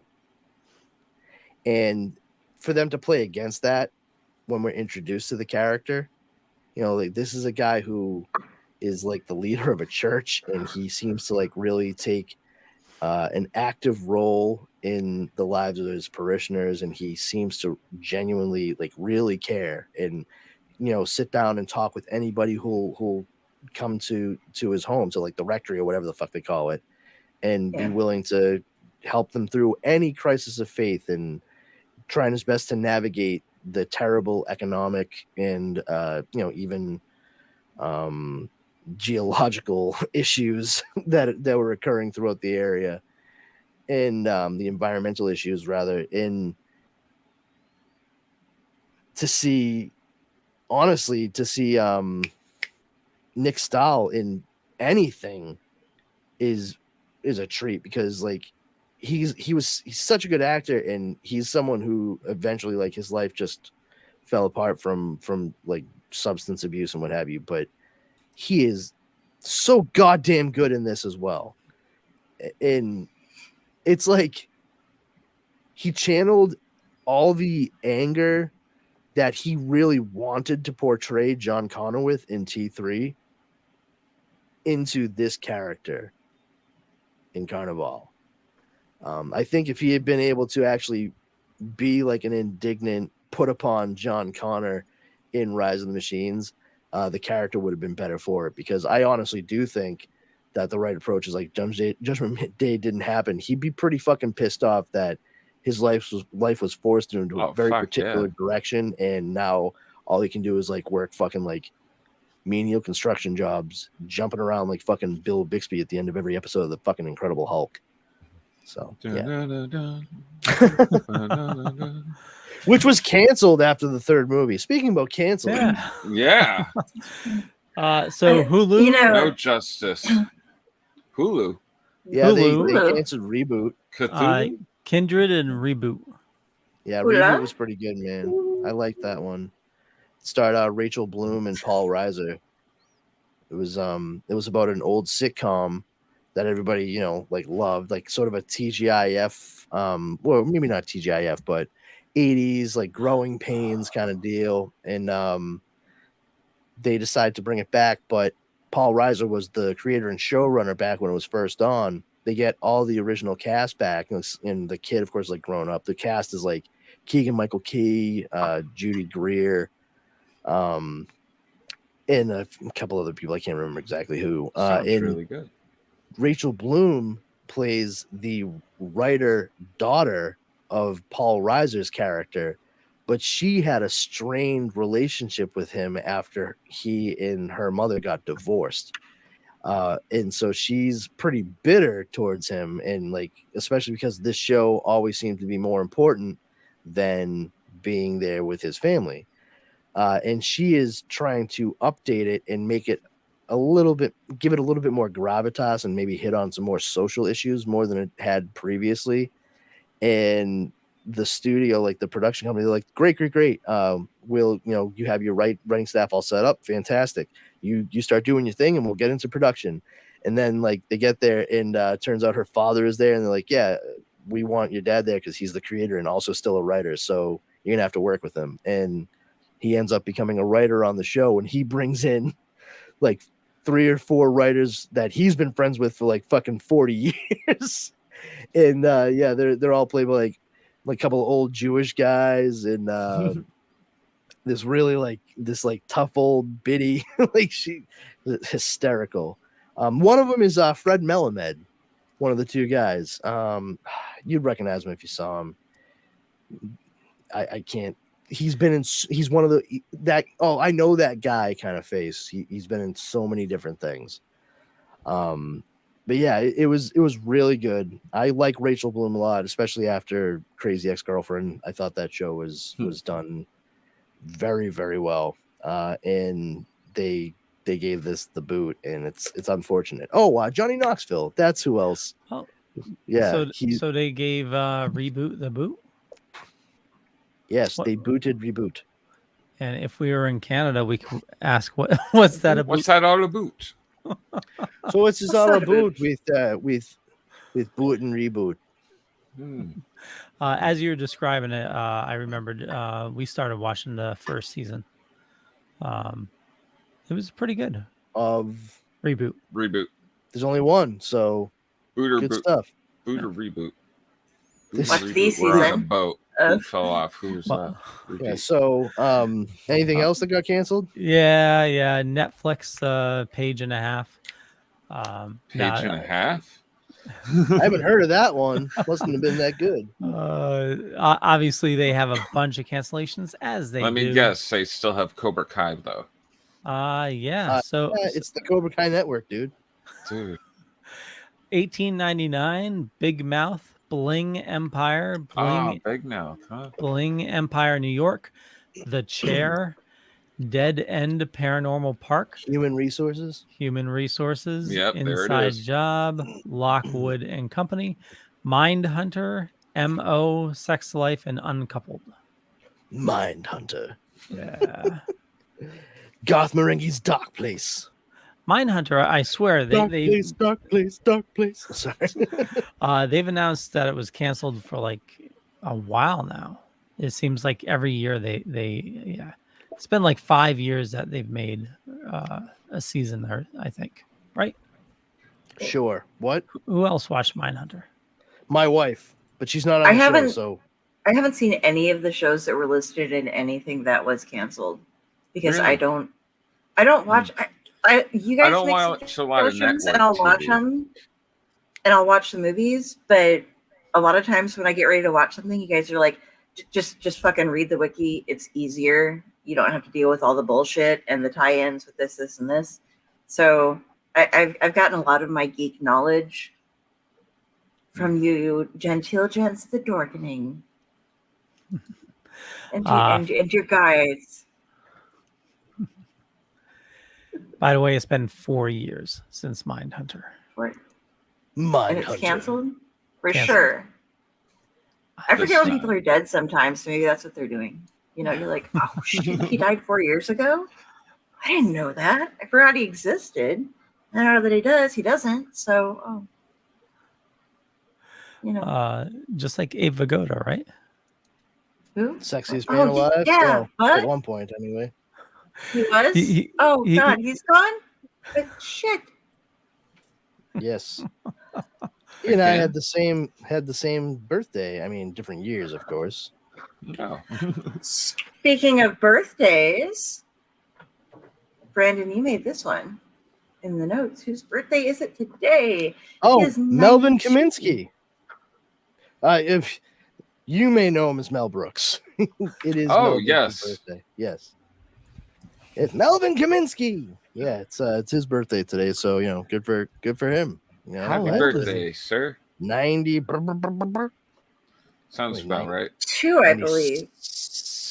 Oh, I don't know. But Mel, 93. he Mel Angela Bassett, Brooks. and 97. Carol Littleton. Holy There you shit. go. Good for him. Mel 97. Brooks, Angela Bassett, and Carol Littleton are receiving honorary Oscars at the Governor's Awards of the Academy of Motion Picture Arts and Sciences. Mel is actually the only one who has actually won an award before this, however. You won an Oscar, yeah, because he's an EGOT. Won an Oscar, yeah, sorry. For Blazing Saddles. No. Yep. Yep. Okay, I'm lying. I don't think it's for Blazing I can't Saddles. read. I just quit. So I know in he got the- Oh, sorry. Go ahead. It's the producers. Ignore me 19- completely. 1969. Producers, yes. He got an Oscar for the screenplay Yeah, he What a got good nominated year for that the in 1969. The Producers was a beautiful movie. I haven't seen So the remake Angela of it Bassett because should have won an I wanted to Oscar. stick in there. I'm not saying she shouldn't have. But she should. Yeah, no, I mean Angela Bassett most certainly should have an Oscar at this point. I'm not saying Yeah. that she should have gotten it for Wakanda Forever. No. She Not to say she was others. bad A in lot. it, but that's. I mean, honestly, she was the best acting, obviously, in that entire movie. But I don't think her performance was enough to make that movie everything it wanted to be, unfortunately. And that's not to say it's not an incredible performance, but the story surrounding such a performance that should win the achievement, it needs to make sense for that. Like, if you're gonna have somebody win that, like, what's the story they're in? Oh, okay, that makes sense, of course. I don't think everything around her was strong enough for that to be a solid footing for her to win. And that's not a knock on her. I cannot stress that enough, because she is incredibly talented. I do take serious issue with Jamie Lee Curtis having won. I really don't understand that at all. I mean, I get it. I know, but like, she should not have won that award as far as I'm concerned. I don't care about. She could have been somebody's getting the longevity. honorary. Yeah, exactly. When I saw this news, the very first thing I thought was, Jamie Lee Curtis should be the one getting a fucking honorary Oscar and not a real one. Well, and You know, this doesn't make it so Even that Stephanie Angela Bassett Sue, can't I don't- eventually get one, right? yeah, no. I mean, she can still, she gets a role that she is nominated for yet again. Hopefully she wins, because this is like what, the second time that she's been nominated, because she was also nominated for What's Love Got to Do with It. Which that would have been a great time to win. Yeah, no shit. She got robbed then too. Great time. But yeah, like, Jamie Lee Curtis winning for the role that she played in Everything Everywhere All at Once. I love that movie. That movie It was a is great movie. It was fun. phenomenally well done. Very. But if you said to me, okay, here's your choice in this movie for Best Supporting Actress, Jamie Lee Curtis or Stephanie Sue, I'm going to say Stephanie Sue each time. I thought she was incredible as the villain / daughter in that movie. That's just my take. That's just me. Well, I just want. Onward. Yeah. Yeah, everyone's like, "Oh, I didn't think that." I haven't seen it yet, so I gotta. Brandon. Oh, you haven't seen I what? will- Oh, I'm gonna, you should it's on my definitely watch list. that. Oh yeah, it is on my list. I was trying to get my mom to watch it with me, Ooh. and she's just not at all interested. So I gave up. I'm gonna watch it on my own.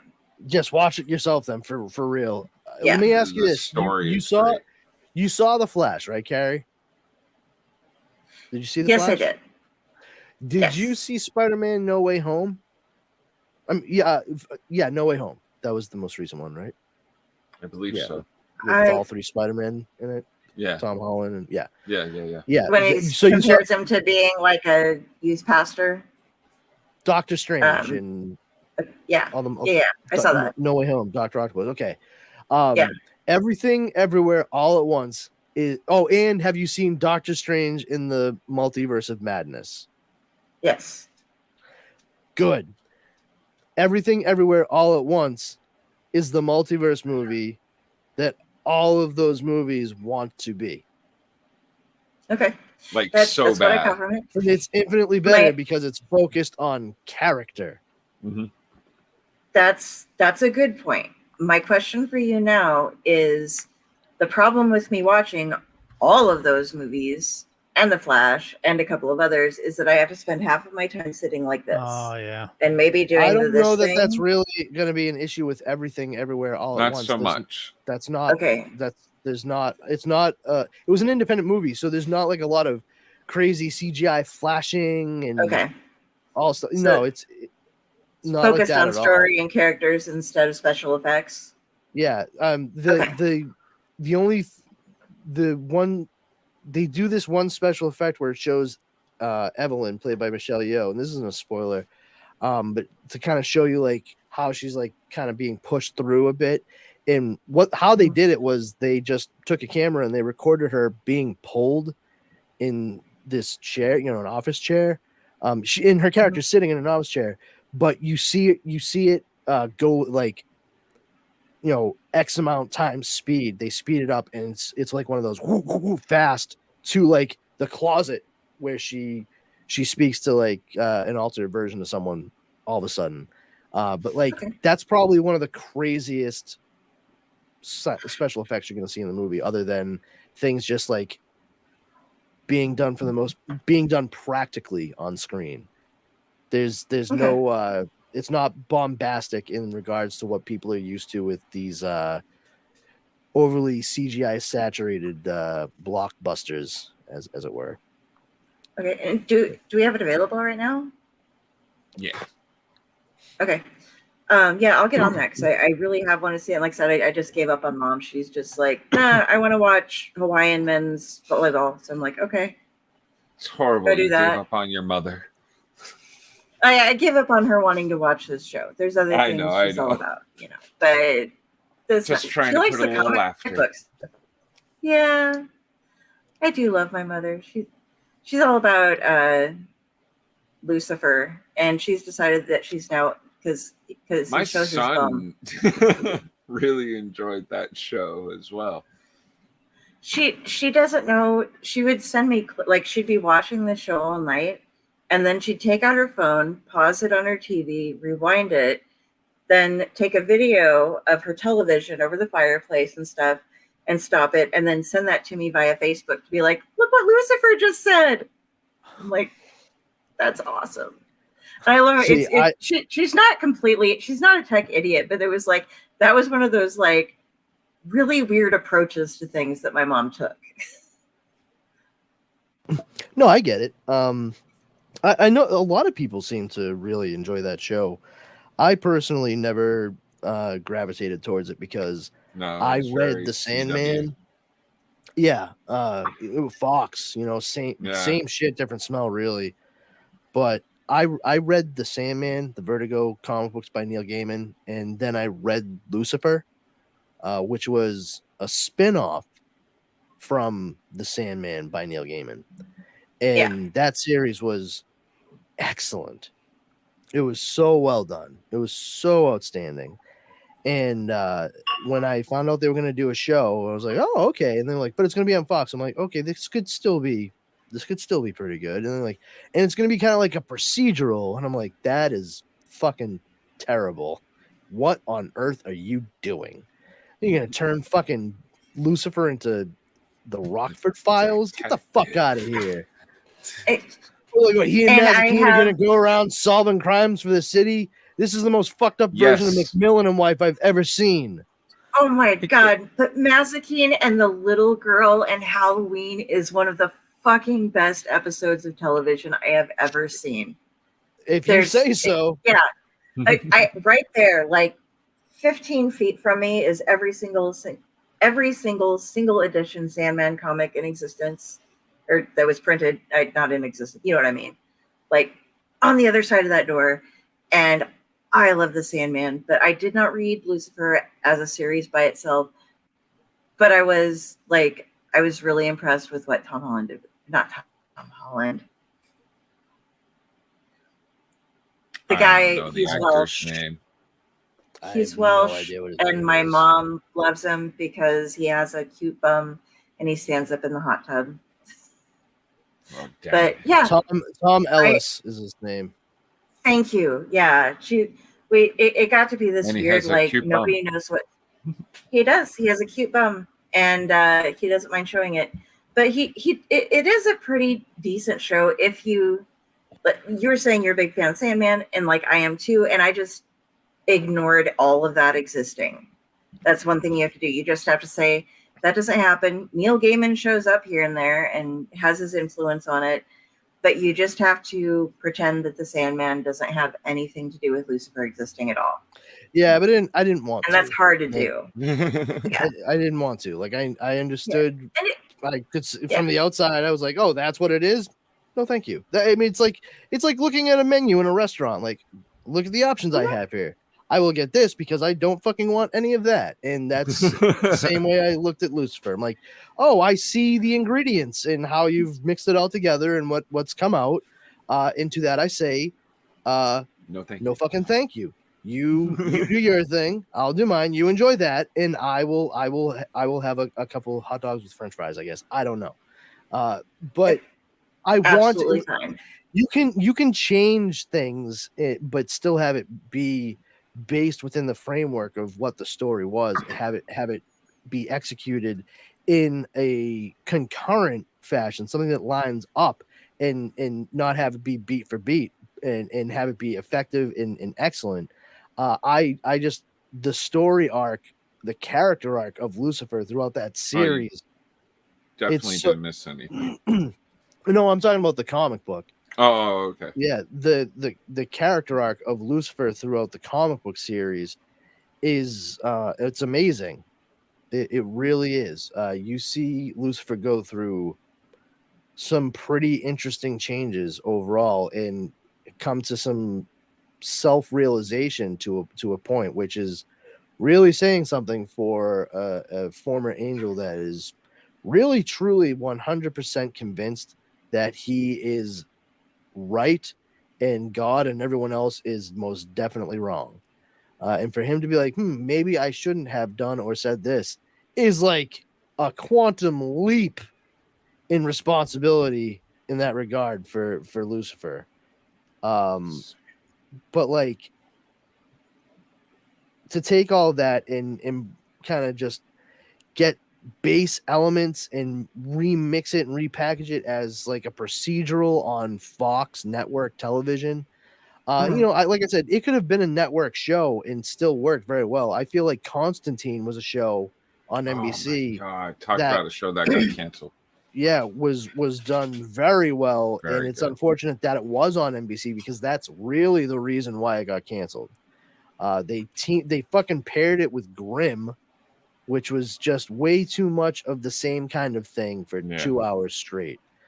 And it was cast perfectly. It was pitch perfect. Harold Perrineau, Matt Ryan, Angelica Salaya as Zed in it. The guy that played oh my god, Chaz, the taxi driver. Man, it was all done so It was well. perfect. It was. And that being said, I am also a fan of the movie Constantine starring Keanu Reeves, where I was able to say, like, okay, I understand how this is different, but when you get down to the nitty gritty, it is still the same story and character that John Constantine is. The main difference, for the most part, is he's not British and blonde, but we understand he's trying to buy his way into heaven by doing as many exorcisms and demon banishments as possible.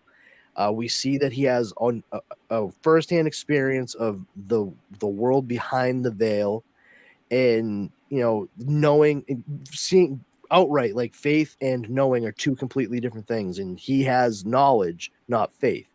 And that's part of his plight. And even leaning into the fact that he's desperate because he knows he's going to die because his body is ravaged by disease.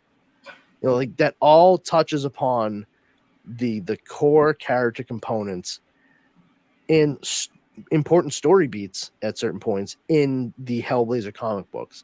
So there's definitely more than a passing similarity between what those stories are and what the movie Constantine was. When I read Lucifer, the comic book series from Vertigo, as a spin-off of Neil Gaiman's The Sandman, and then they do they set it up the way they did for Fox, my interest is nil. At that point, it's like, I don't know why why you're basing it on Lucifer, like on that comic book, because it is so wildly different. The episodes I caught of it were just so crazy. It was like, CW took this show and bent it over and took total control. Well, Fox, sorry. Fox. And yeah. And see, I completely eliminated. I hadn't read the Lucifer comic. I still haven't. I have to. It's on my reading list, because once I started watching this, then I didn't want to. If it makes sense, I didn't want to ruin either of them. Oh yeah, for me. no, I totally. So now this is over, because to me it's two separate worlds. Because I know how Lucifer ended just within the Sandman series itself was amazingly different than what happened here and what they're doing with the Sandman, but we're not even going to talk about that because that's its own thing. But yeah, I was able to enjoy the show because it had its like funny moments, and it had, I mean, a bit of Gaiman's influence, but other than that, I wasn't trying to take it.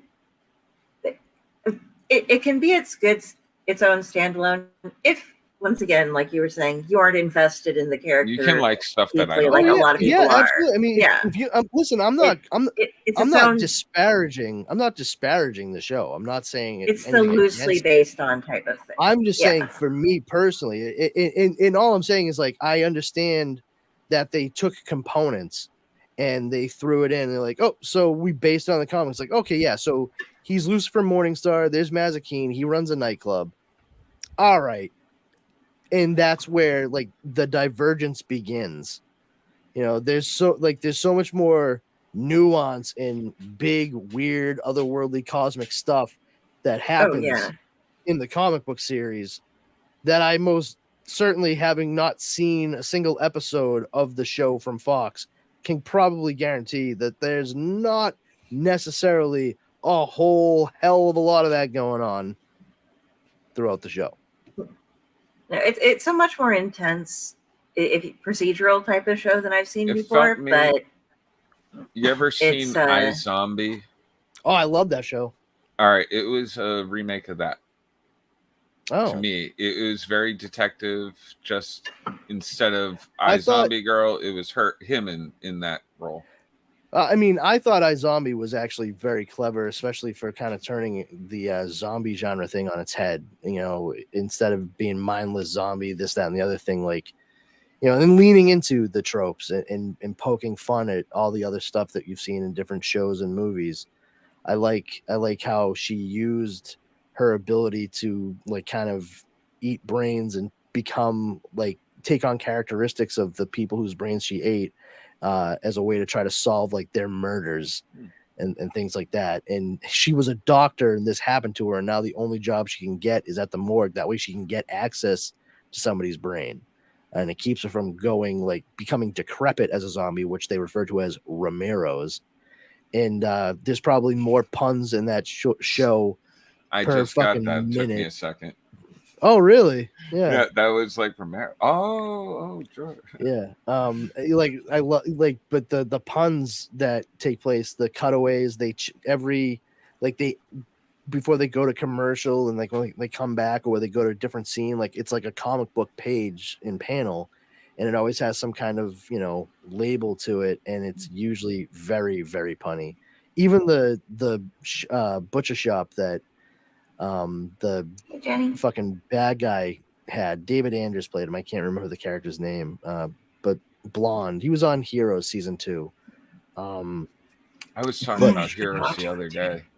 But yeah, he his butcher shop where they're doing crime, they're planning crime. It's called Meat Cute, but it's spelled MEATCUTE, and it's all about charcuterie and butchered meat. So Meat Cute. I was like, that is wonderful. And that's just like first episode. I was like, all right, I'll see where you're going with this, Rob Thomas. And it's a pretty solid 5 seasons of a show. I honestly didn't expect much of it when I first started watching it. And the clever and, you know, procedural, somewhat formulaic writing at first especially was to be expected. But honestly, Rose McIver is incredibly talented, and she drove so much of that probably by sheer force of will and personality. I'm very happy to see that she is continuing on and finding success with the show Ghosts on CBS, the US version based on the United Kingdom BBC version. It's really funny, and I've been enjoying it. And sort of like what you were saying, how you didn't want to like ruin anything for yourself, Kari, with reading versus watching. I'm loath to watch the BBC version of Ghosts because I enjoy the US one so much that I feel like one way or the other they're both going to get tainted. I I've been picking that. It's something I've been doing for off and on, but I force myself to read something first. But Jeremy had pointed out a couple of weeks ago, like, just if you haven't read it, all you have to do is watch first. That way you don't ruin your expectations, and you can go back to the book and be like, oh, they didn't include this, or this, but now I know, instead of being all built up about it. And so and knowing is half the battle. making me G.I. Joe. The other half of it is split between 25% blue lasers and 25% red lasers. Yes. and punching. That's the other half. Nope, it's all lasers. Oh, what about gamma? I'm reading Immortal Hulk. Very Stop them! Cobra Commander. It's the green door, but does the green door go into the green? No, the green door doesn't go to the green. What are you talking about? What? We will finally destroy the Jews! But Commander. Who is the guy with the metal head? I loved him. Destro. Thank you. Destro and Cobra Commander were my favorite G.I. Joe characters. I love the twins. Even the Baroness was really good. Like, great We've characters. reached the limit of my G.I. Joe knowledge, kids. I'm just and my favorite Transformer was the cassette tape thing that turned into a pterodactyl. Oh, Leo would know that. And then I kind of like Starscream as well. Transformer, the cassette tape that turned into like a pterodactyl shape and flew away. That was one of the spies. Laserbeak. Okay, he was one of my favorite. He and Starscream were my favorite. You're like phoning in the names for those ones, huh? Hey, he shoots lasers and he's got to be. I know.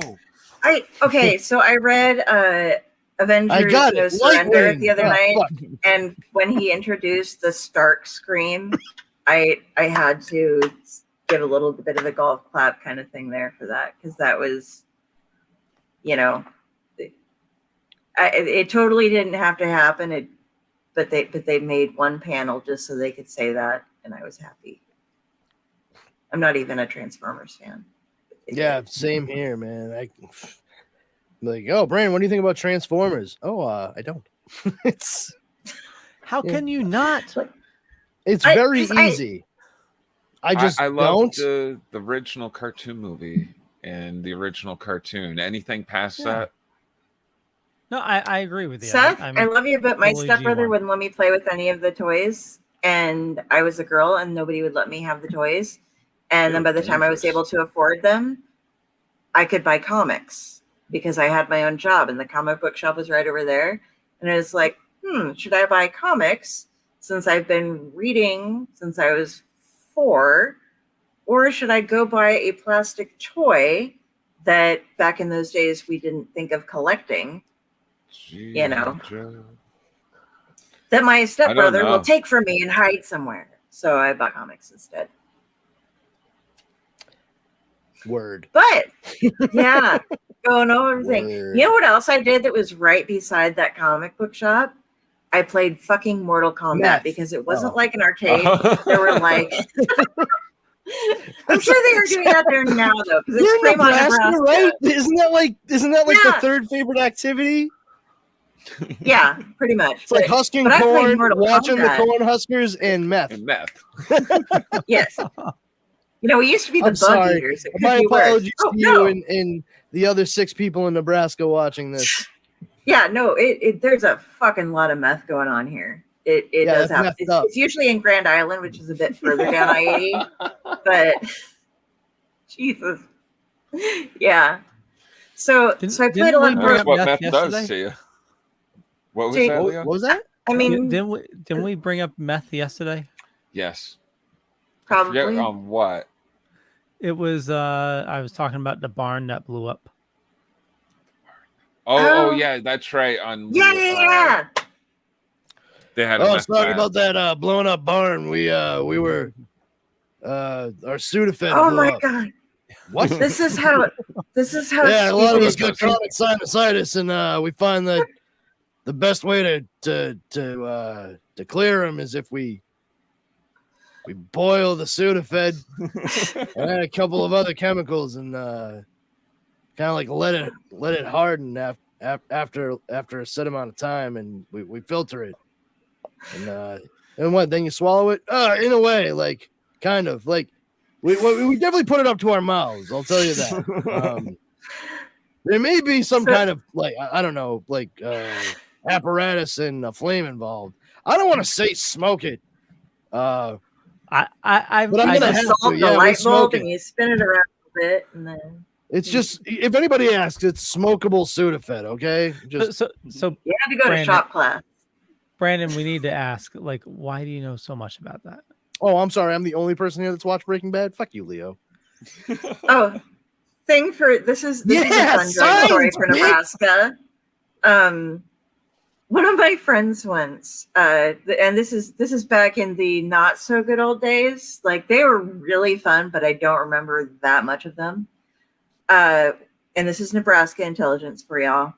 Was like, hey man, I had this idea. Like, you have a car, and I found out that you can make a lot of money selling meth. But the thing is that if somebody opens a door to like your house, just that much of a thing can make it explode. So what if we got in your car and we made meth there, because we could lock the doors from the inside and you could just drive around and we would make meth. And I was like, because potholes and driving and moving and sitting. And they're like, what? And I'm like, the fucking car moves and jars a lot more than somebody opening the goddamn back door to the house. Yeah, Kari, we know And they it thought that- moves. We're gonna turn the key in the ignition and drive. That's the point. Yeah, it was just like, it's like, yeah, they're like, That's the whole idea. I It's seriously a had portable someone meth approach- lab.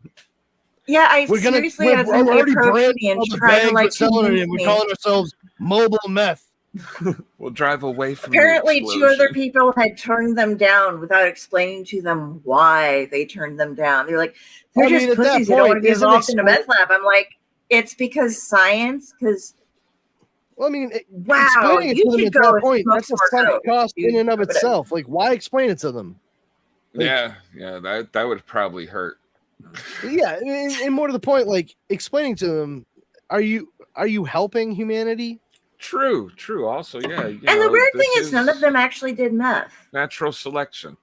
Yeah, that's what I'm saying. Like, yeah, I probably should have told those 2 drug dealers to not try to cook meth in their fucking Maybe you Winnebago, shouldn't or not have. Winnebago, in their fucking Pinto. But there they are, you know, the size of a Got fucking the suitcase.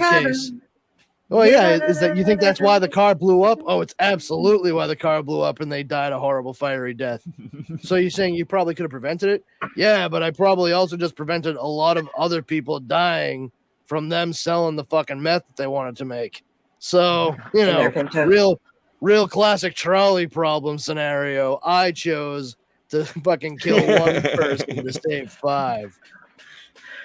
But so other You know, all than these meth, people give Hitler such a bad rap, but nobody ever brings up the fact that the guy killed Hitler. Oh my god! I had a whole thing about that. We went on with like, so if you went back in time to kill Hitler, but Hitler killed Hitler, and then my Kindle started saying Hitler to me all the goddamn time because I think we're used Hitler saying a number of times. Okay, I think we're saying the name too much now. Like, yeah. Hold on. So back to not doing meth in Fremont, Nebraska. The other popular thing to do Shit, why besides is the my comic phone book shop telling me to buy was sheets? to play Mortal Kombat. And it just so happens that James Wan revealed last night on IG that filming is officially underway on Mortal Kombat 2, Oh, which has that's Simon interesting. Boyd returning to the director's seat from a screenplay by Jeremy Slater, who did The Exorcist and Moon Knight. So that's happening, and I like the last Mortal Kombat. I know a lot of people are like, I loved all the Mortal Kombat films because I was a Mortal Kombat queen. I could play anybody, do the like random suck at character those draw, games. last for like 5 hours at the machine and just be like, oh yeah. And even I have the I have the yes, soundtrack Lord. for the games. I I could do the Step into it. fatalities, I could do the fatalities, I could do the friendships, I could do all this stuff. Oh, look And at you. so I love the last one. Sub-Zero was my main guy through the whole thing, and I'm very super excited about the new Mortal Kombat coming out. So Nice. Good. Bam. Like Yeah. said, finish him, and I'd sit there going, hoping Finish that it him. would do so like, something. please somebody do something. Fatality. Yes. Mortal I, Kombat was not my game. I really enjoyed the first season of and I'm sorry, I don't know how to say the name of the site. I've never actually like heard anyone say it. Machinima, I think, or Machinima, but they did You mean Makima? season. I don't fucking know. I just told you I can't confirm that. But they did Mortal Kombat Legacy, and it was a think bunch I saw of that. web episodes, and it was all produced by Kevin Tancherone, who did that Mortal Kombat fan film where they made it like more real world, like underground fighting with kind of shit with Michael Jai White in it and what have you. Which also that is a really great like short film, like that 8 minutes. I loved that short. I thought it was done really well, and that was a clever spin on the entire concept just for a short thing. I wouldn't want to see like the actual story turned into that, but it showed the potential for how you could work with those characters in that framework and make it a little bit more believable than, you know, like, oh, they're fighters from other realms. Okay, great. But we got that, and then eventually he was contacted and given a budget to do a season of like 7 shorts, and they all covered like each one covered like different characters through the course of the first season. And they continued that with the second season. The first season was really good. They had like mostly like pretty decent episodes. The really, really good one though, which is another like kind of spin on what you'd expect, is the episode that deals with Raiden. Because his episode, and they actually give like a warning at the beginning of it. He comes to Earth and he actually ends up being grabbed and drugged and placed in a sanitarium, like in a mental institution, because they think he's insane.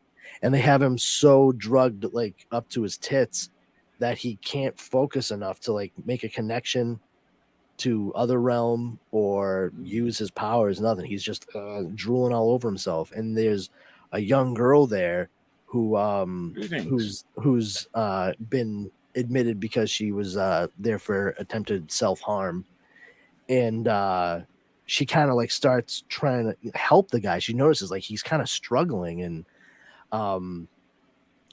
it all focuses, and this is like well before Sucker Punch and shit like that. It all focuses on the fact that they're talking about like giving him a lobotomy, and like it's no, it's, believe me, it's really, really good. It's not like I know you kind of get the idea of like, oh, that's so sad, like they would just destroy him like that. But this is Mortal Kombat, remember? You know, they're not gonna fucking kill Raiden. I admit I was waiting for you to say electroshock therapy with Raiden, actually, but that would. I just wanted to call redundant. out Francis from the Netherlands is watching. Hey, Francis. That's Hey, pretty cool. Francis. And he's asking any King Kong fans in here. We are well aware of Klaatu Baraka Nick 2 from either The Day the Earth Stood Still or Army of Darkness versus Bruce Campbell, directed by Sam Raimi. I thought it was Klaatu Vrata Nick. That's what Ash thought it was, Leo. But even in the movie, they tell Ash the words he has to say are Klaatu Barata Nick 2. Yeah. Don't fuck I with me, know. Leo. I swear to God. That's my job. You haven't figured it out. We won't understand. Well, I don't know. I don't know Brandon's I don't know anybody's way of absorbing how many. Hi, I'm Kari, and I can English sometimes. I don't know anyone's grasp upon the Dutch dialect. So, yeah. Nah, the only Dutch I've ever grabbed is the fucking blunt being passed to me by somebody else. Yep. So On the left-hand side. Yes, I mean, sometimes we actually would listen to Sonic Youth as we were doing that. Go figure. So getting back to King Kong real quick, I really enjoy the new ones. What about I you enjoy all? them a lot. I can't wait until I do want to check out the Netflix. It has a cartoon out of it now. I Yeah. believe it's Netflix that does it. Yeah, because Netflix also does the Godzilla cartoons. The Godzilla one, which I found really good. Being a Godzilla fan, it was fun for me. It wasn't perfect or anything by far, but the King Kong movies up to now, I've enjoyed a lot. I can't wait until the new Godzilla thing. Yeah, that one looks sick with all like the bones in front. I'm a big kid at heart, though. Like anything Godzilla, like the Broderick movie, I liked it. I don't care what people say. I thought it had was Matthew great. Broderick in it. Yeah. Oh, is that all it takes, Leo? Yes. Hold on, let me lift my hat a little bit. Can you see that eyebrow raised at you, buddy? Hold on. Let me raise the other one for you. Fucking confusing ass fuck. Matthew. I can't do it. I can only do. He was also in the fucking Road to Wellville. Is that like high up on your list? You have some wine. I have some wine. Yeah, have some. Yes, of course it was. Yes, nothing like a fun, farcical look at John Kellogg's Sanatorium. Wine. Pour the Want wine. some and cheese? get the Is that cheese. But yeah. So anywho. So I did that Mortal Kombat too. Oh yeah. Oh, I would. I was talking about that, but the reason I had asked before because I kept mishearing you when you were saying Jane Levy, because I was thinking of Eugene Levy, because that would have made a great segue that I'm just going to skip over and say, haha, Levy was mentioned. They have released the 2024 Walk of Fame class, and I found it in an article. The people who are getting their stars on the Hollywood Walk of Fame. Apparently, they call it a class now. Makes sense. Christina Ricci. Yes, Christina Ricci will be getting one, but I'll go through a bit quicker because I'm going to ignore anything anyone says really until we're done. For recording, Brandy Norwood, Charles Fox, Darius Rucker, Def Leppard, Dr. Dre, Glenn Ballard, Gwen Stefani, Sammy Hagar, and Tony Braxton. In motion pictures, posthumously Chadwick Boseman, Chris Pine, Chris Meledandri, Christina Ricci, Gal Gadot, Kevin Feige, Maggie Gyllenhaal, and Michelle Yeoh. Television, Eugene Levy, Jim Nance, Ken Jeong, correct me later, Kerry Washington, Mario Lopez, Jeong, thank you. Mario Lopez, Michael Schur, Cheryl Lee Ralph, and Raul de Molina and Lule Estefan. I don't know why they're together. If they're getting like a 1 star between the two of them, that would be odd. For live theater and performance, posthumously Otis Redding. And then there's Jane Krakowski. And in sports and entertainment, we have Billie Jean King and Carl Weathers. And last but not least, in radio, Angie Martinez. So excellent.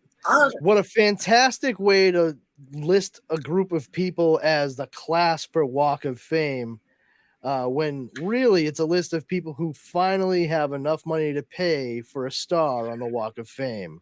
That's what I was curious about. I didn't say Anthony. I didn't say that Matthew Broderick played John Kellogg. I said that it was a movie about John Kellogg's Sanatorium. So yeah, still powerful. Francis. Hashtag Brandon. That's a Pee-wee's Big Adventure. Sorry.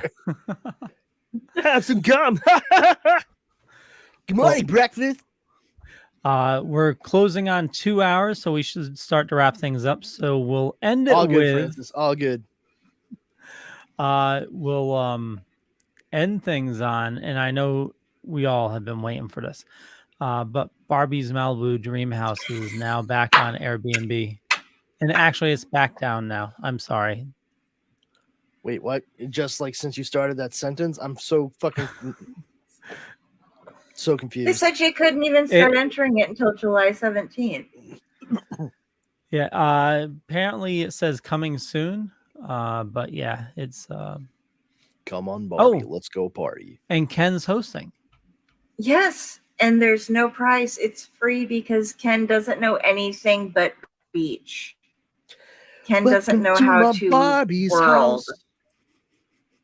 And you can go through Ken's wardrobe and you can hang out and take your friends and beach and you can play some volleyball and you can do some dance and everything is pink.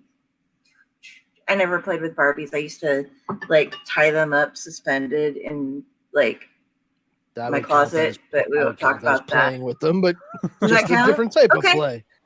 That would count. All right. Yeah, absolutely. I You're used like, to "These little play pony Freddy Krueger halters," with my you're like, "Oh." Barbies. I'd have a Freddy Krueger doll, and then the Barbies would be like, "Oh no, I'm stuck in a nightmare," and then I'd melt their faces off. Well, you still technically Still play playing with with them. Barbies. Yeah. Yeah, so I mean, psychopathic Hey. and deeply disturbing, but playing with them regardless. I used Okay. to play Barbies with my sister all the time, so And there's Francis, no shame in Barbie playing. no, I just didn't yeah. play with toys very often. I was weird What did about you like, play with? okay, here's this. I read books. I started reading when I was like 3 or 4, and like not just sister. reading, like chapter book reading, as they call them now. Like instead of Well, it look at you. just being a fucking book. Look at the big brain on Kari. Francis, I you need to join us more often from the Netherlands. I never heard yeah. the term chapter books until I was well into like junior high, and when I was like 13, almost 14. I was in my when I heard it, 30s. I was just like, what the fuck do you mean chapter books? It's a Books book. have chapters. That you mean book? They're like, well, no, like longer Right? books that like kids work their way up to. I'm like, yeah, that's a book. That's every fucking book that's ever been written. I mean, like every book, unless it's too short to have chapters, then it's just a short story or a novella. There's a Like- lot of children's books that have Did you chapters. say novella? Yeah, like chapters. What the chapter books? And like I bought one of my nieces like a set of books. I can't even remember what it was. Oh, you know what it was? I got her the Judy Blume fudge books. Starting with Tales of a Fourth Grade Nothing, because I love those books. And they also included like otherwise known as Sheila the Great. You know, it was awesome. And she freaked out. She's like, "Yeah, it's chapter books." I'm like, "What the fuck do you fucking kids mean?" I am so fucking thoroughly confused why you would specify. It's so odd. Like chapter books. Sure. Whatever's clever. I don't remember a time when I didn't do that. I got in trouble for reading ahead in like first and second grade because like all the other kids, we would do our what was it, the Ginn books. That was the manufacturer, the publisher. And I would just go home and read all the stories in it, and I'd be like, okay, well, I know those stories now. And then I'd sit there with my little undiagnosed ADHD ass in class, and I'd be like, Brandon, are you paying attention? I'm like, I absolutely am, Mrs. Swanson. Just not to you or anything that anyone's saying. Brandon, were you one of the kids that was asked to read aloud in class a lot because he could actually make it through like 3 paragraphs? Oh my fucking god, up I hated horribly. sitting through other people reading, and it actually was, yeah. Oh my god. Yeah, you sit there and you listen to this person struggle and this person struggle, and this person struggle, and finally the teacher goes, "And you just finish the whole rest of the fucking story, so I don't have to listen to this shit anymore." Yeah, you do the next like chapter. Yeah, that used to happen to me fairly often, as a matter of fact. And it's funny, I never thought about it until you just said it, but that was pretty frequent. Yep. Well, not only that, I wouldn't read it monotone either. Like if I'm gonna read it. So then they walked into the store and he looked to the left and he saw the bag of chips that he wanted to buy ever since he got out of school earlier in the day was right there. Oh. Come on, Johnny, say it. Sounds like sounds like, and it sounds like Johnny can't read. We're in 6th grade, right? Come on.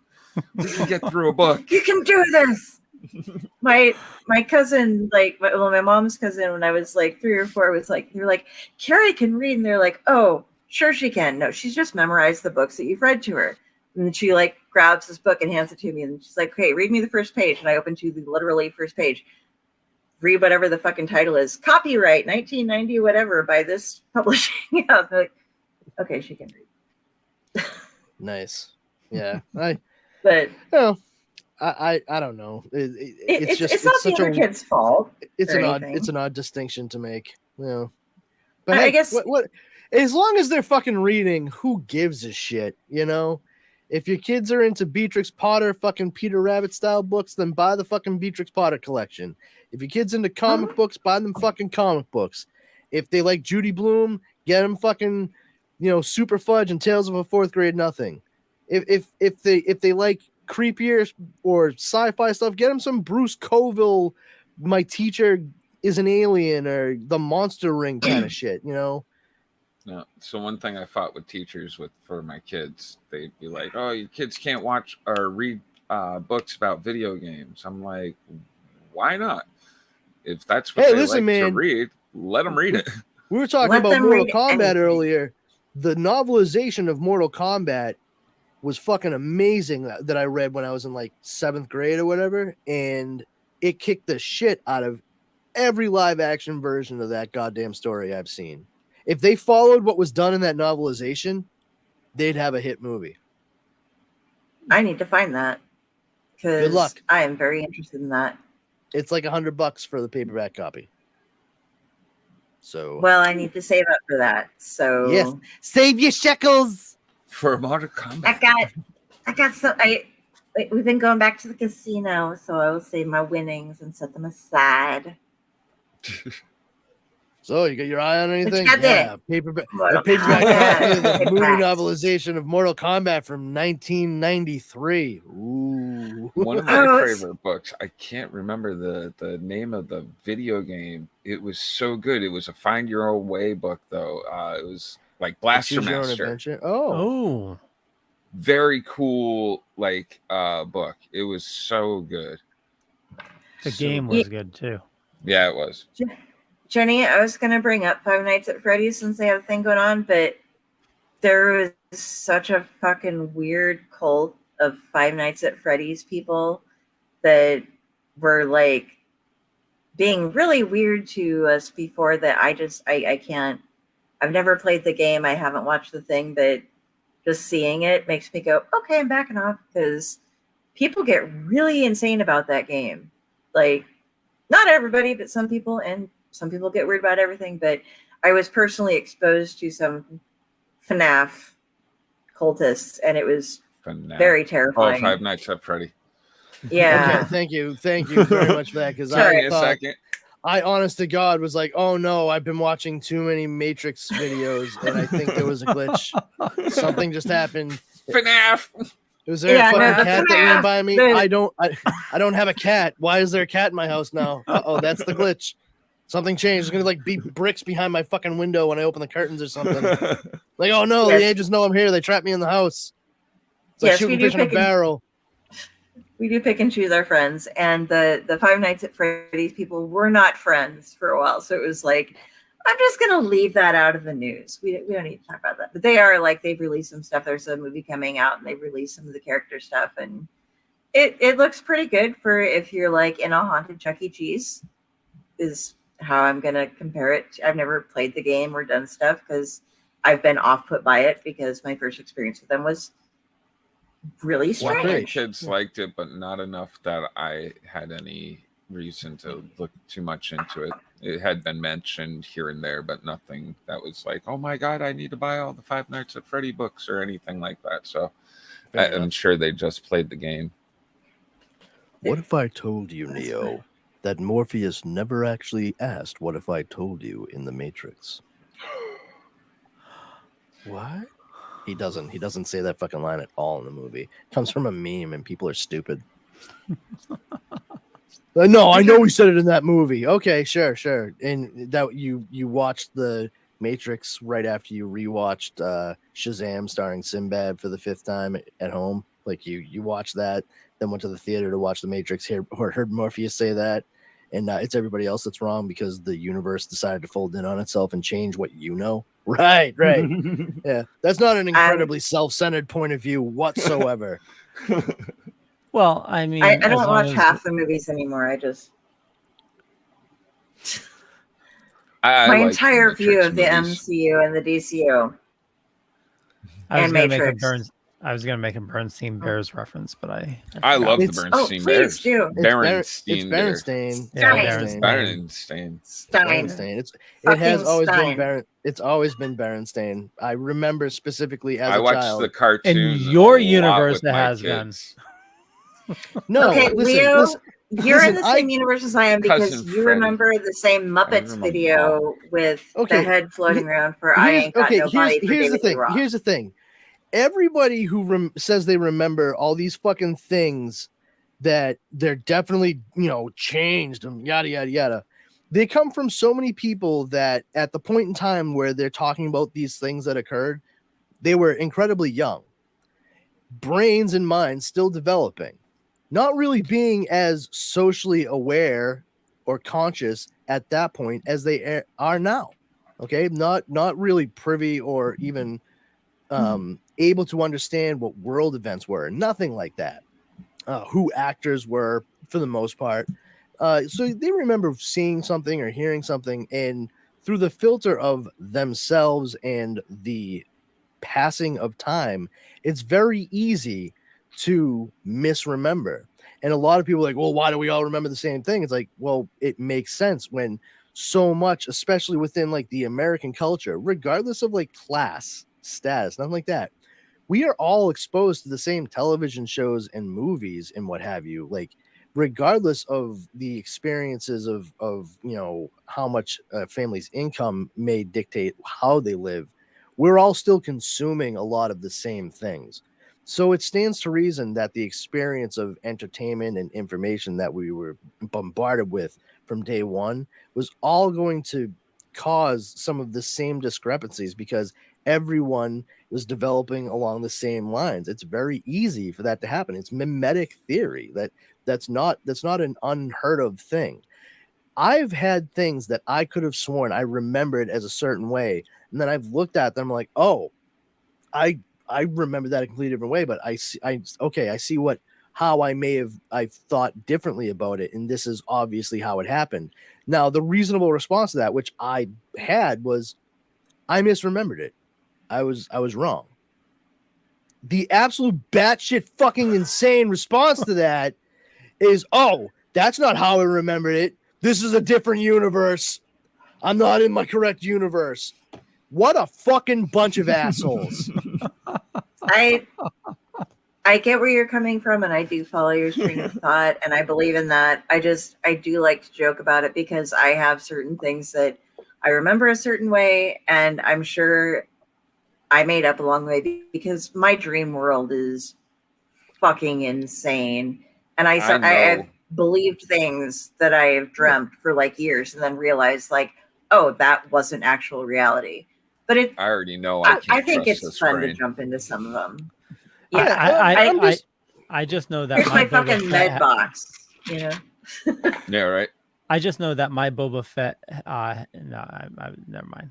I was gonna make a joke. No, where are you going? I don't know. Where are you going with Boba Fett? Come on. He had the shooting missile out of his back. Oh, yeah, bullshit. Yeah, mine had that. Yours did not. I have hidden still. Would you like to see him? Can we have like this? Like, I've seen the ones where they do the horrible thing where what were Luke's aunt and uncle or whoever raised him, and they're just like a little box of ash. Yeah. Hey, Ben, you want to come over to my place for dinner tonight? Oh, you smell that? I think Uncle Owen and Aunt Beru are making barbecue. Yeah, they need to sell like Jango Fett's head, and there's a couple. Oh, we were talking to Tim Jones about that when the kid asked him to try. Yeah, that was so much fun. Oh my god, I loved him. Oh. So what's he about? He's all this. So what does he look like? Boba Fett. So you just spent 20 minutes telling me this entire life story to say he looks exactly like Boba Fett. Yeah, pretty much. Yes. Yep, you are correct, sir. You are correct. All right, Jan Leo, and do we have any more pertinent geek stuff? No, matter of fact, we should wrap things up. Yes. Yeah. I Let's have go to with use the the old facilitize. wrapperoo. Yeah, unless you had something else. Oh, if anybody watching has watched any of Superman and Lois, the season 3 finale was last night, and it ended on a cliffhanger, and holy flirkin' schnit, man. Like, this show just, I've said it before, I'll likely say it again, it has subverted my expectations at every turn. And those clever fuckers, this particular one, man, it really fucking chaps my ass, because they subverted my expectation with the fucking expectations they subverted in season 1 already. Yeah, a complete subversion of what it looked like it was going to be in season 1, and then we get to the end of season 3, it ends up being the thing I thought season 1 was going to have with that thing that was in season 1. But nope, I was wrong. Oh, you guys are so clever. And here we are. Oh, you fucking did do it. You were planning on it, and they brought it to fruition. And it actually makes sense, and it fucking looks good. I'm mad about how good it looks. I'm gonna have to watch this now. Yeah. Like, I'm excited I was now. So against watching this because it's a CW show. No, dude, seriously. I put it off. Please take it from me. Like, I hate that shit. Like, I couldn't continue watching The Flash because it got way too far into that. 6 seasons. Yeah, I fell off like around the same point you did. And Stargirl, I had to stop because it started doing the same thing. The first season on DC Universe I thought was actually pretty decent. Yeah. And then when they brought it to CW, I was like, this is trash. This is absolute. Yep. This is what the French would call garbage. No, I even gave it a full season, and I was like, son of a. Yeah, man, the shit that from the word go, honestly, in season 1, you are introduced to the villain, and then they're not the villain, and then you get introduced to who the villain really is, and boy, oh boy, of course they're the villain. You know that name. You've heard that name before, but then that villain is not that villain, but they are a villain, a different villain, but not a villain you've seen before, but it's kind of like a villain you've seen before. And then there's another fucking villain. Like, what the fuck, dude? It's bonkers. And more so than anything else in that entire series, Sam Lane, General Sam Lane, Lois Lane's father. Yep. He is a world-class prick in the comic books. He is 100% a fucking jagoff. And Dylan Walsh, who was in Nip Tuck by Ryan Murphy alongside Julian McMahon, he plays Sam Lane, General Sam Lane, working like sort of perpendicular to Argus, like Department of Defense kind of stuff. He's fucking awesome. Like, he realized clearly years ago, like, he fucked up with Lucy and Lois after losing their mom, and he didn't spend enough time around them, and he focused on his job, and now he's been trying to make it right. He's stationed outside of Smallville, where they relocate after Martha passes away. In the first episode, she leaves the farm to Lois and Clark, and he loves his grandsons. He wants to be part of their lives, and he's trying to make sure that they don't take a back seat to him being part of theirs. And it's the most I've ever liked the character, which even liking him at all is to say, that's the most I've ever liked him. And it's one of those things where I'm like, God damn it, if you can do this in a show on the CW, I want to see this approached at some point in the comics. I would love to see a Sam Lane who is aware that Clark is Superman, helps Clark with figuring out where to go if something bad is going down, and gives him some intel that there's a sort of symbiotic relationship between Superman and the DoD, but he's not beholden to them. And man, it's so good. And I mean, you get introduced to Lex Luthor in the first season, and then it's just I can't say any. If you haven't seen it, I don't want to say anything, because especially in that first season when you're getting introduced, they zag every single time you think that they're gonna zig, and I was flabbergasted. I almost I was ready to roll my eyes at one particular character's introduction slash revelation. And I was like, oh my God, they are really fucking reaching and grasping at straws here.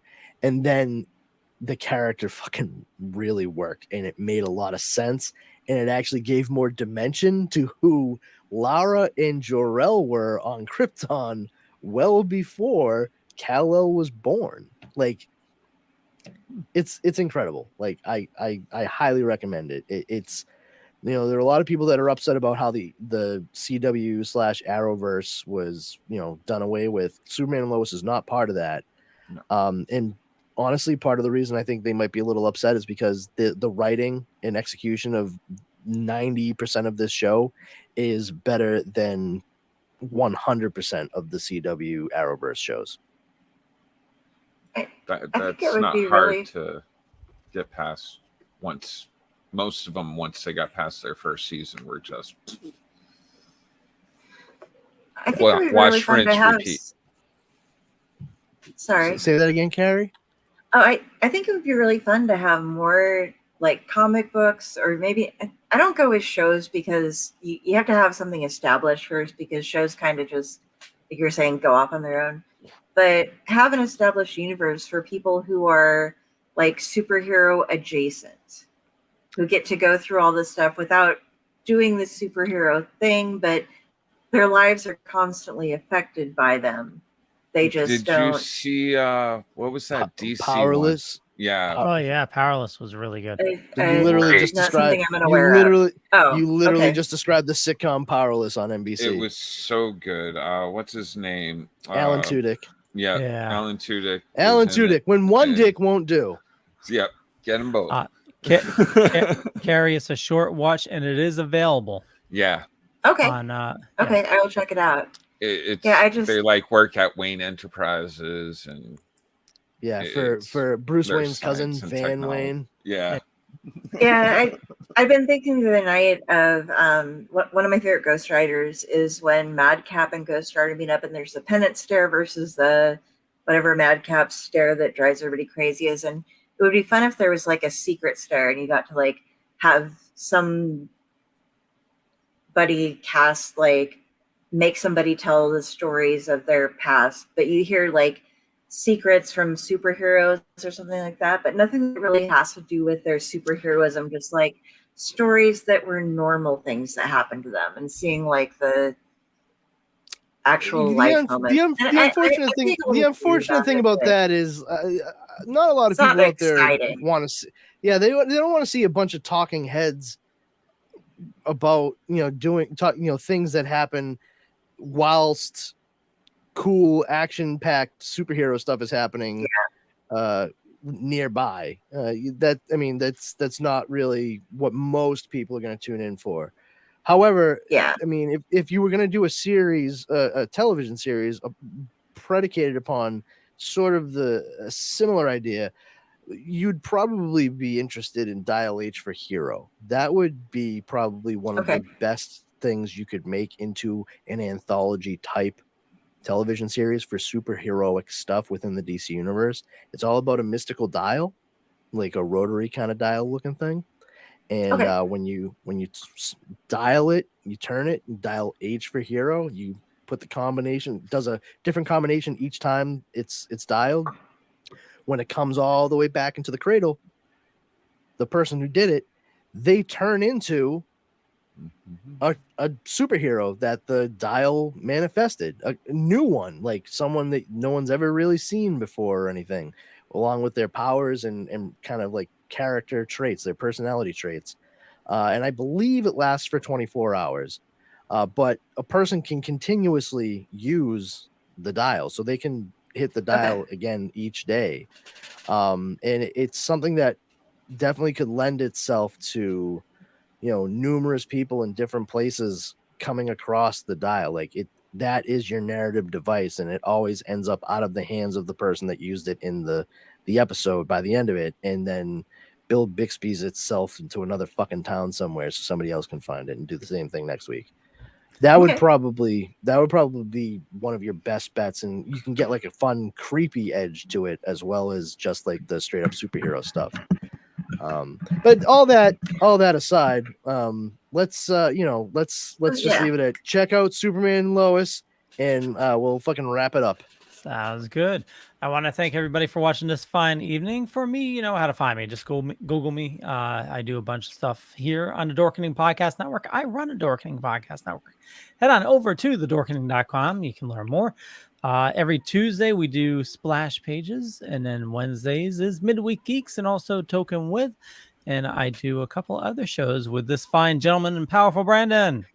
Hey everybody, I'm Powerful Brandon. If you feel so inclined, come on over to Facebook and check out the Powers Combined Facebook group. We're just a consortium of dorks, nerds, and geeks that like to get together and share news, memes, info, jokes, good times, and laughs to be had by all. Our number one rule there is don't be a jerk. If you violate it, you will be booted immediately. If you'd like to follow me on social media, you can check me out on Twitter at Brandon's Powers or on Instagram at This Brandon Has Powers.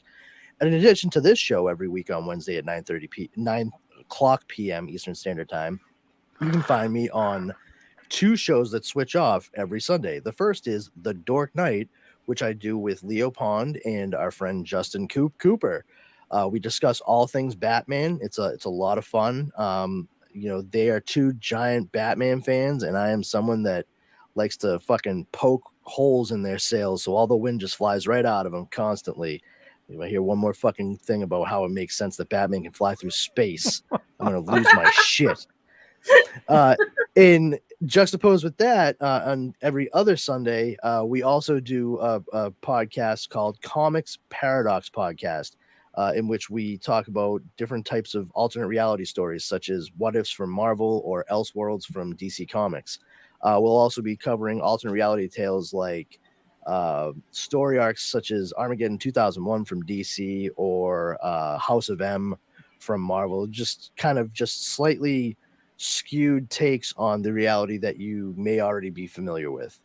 And those, like I said, every other Sunday, keep your ears open, and you can find them wherever fine podcasts are broadcast.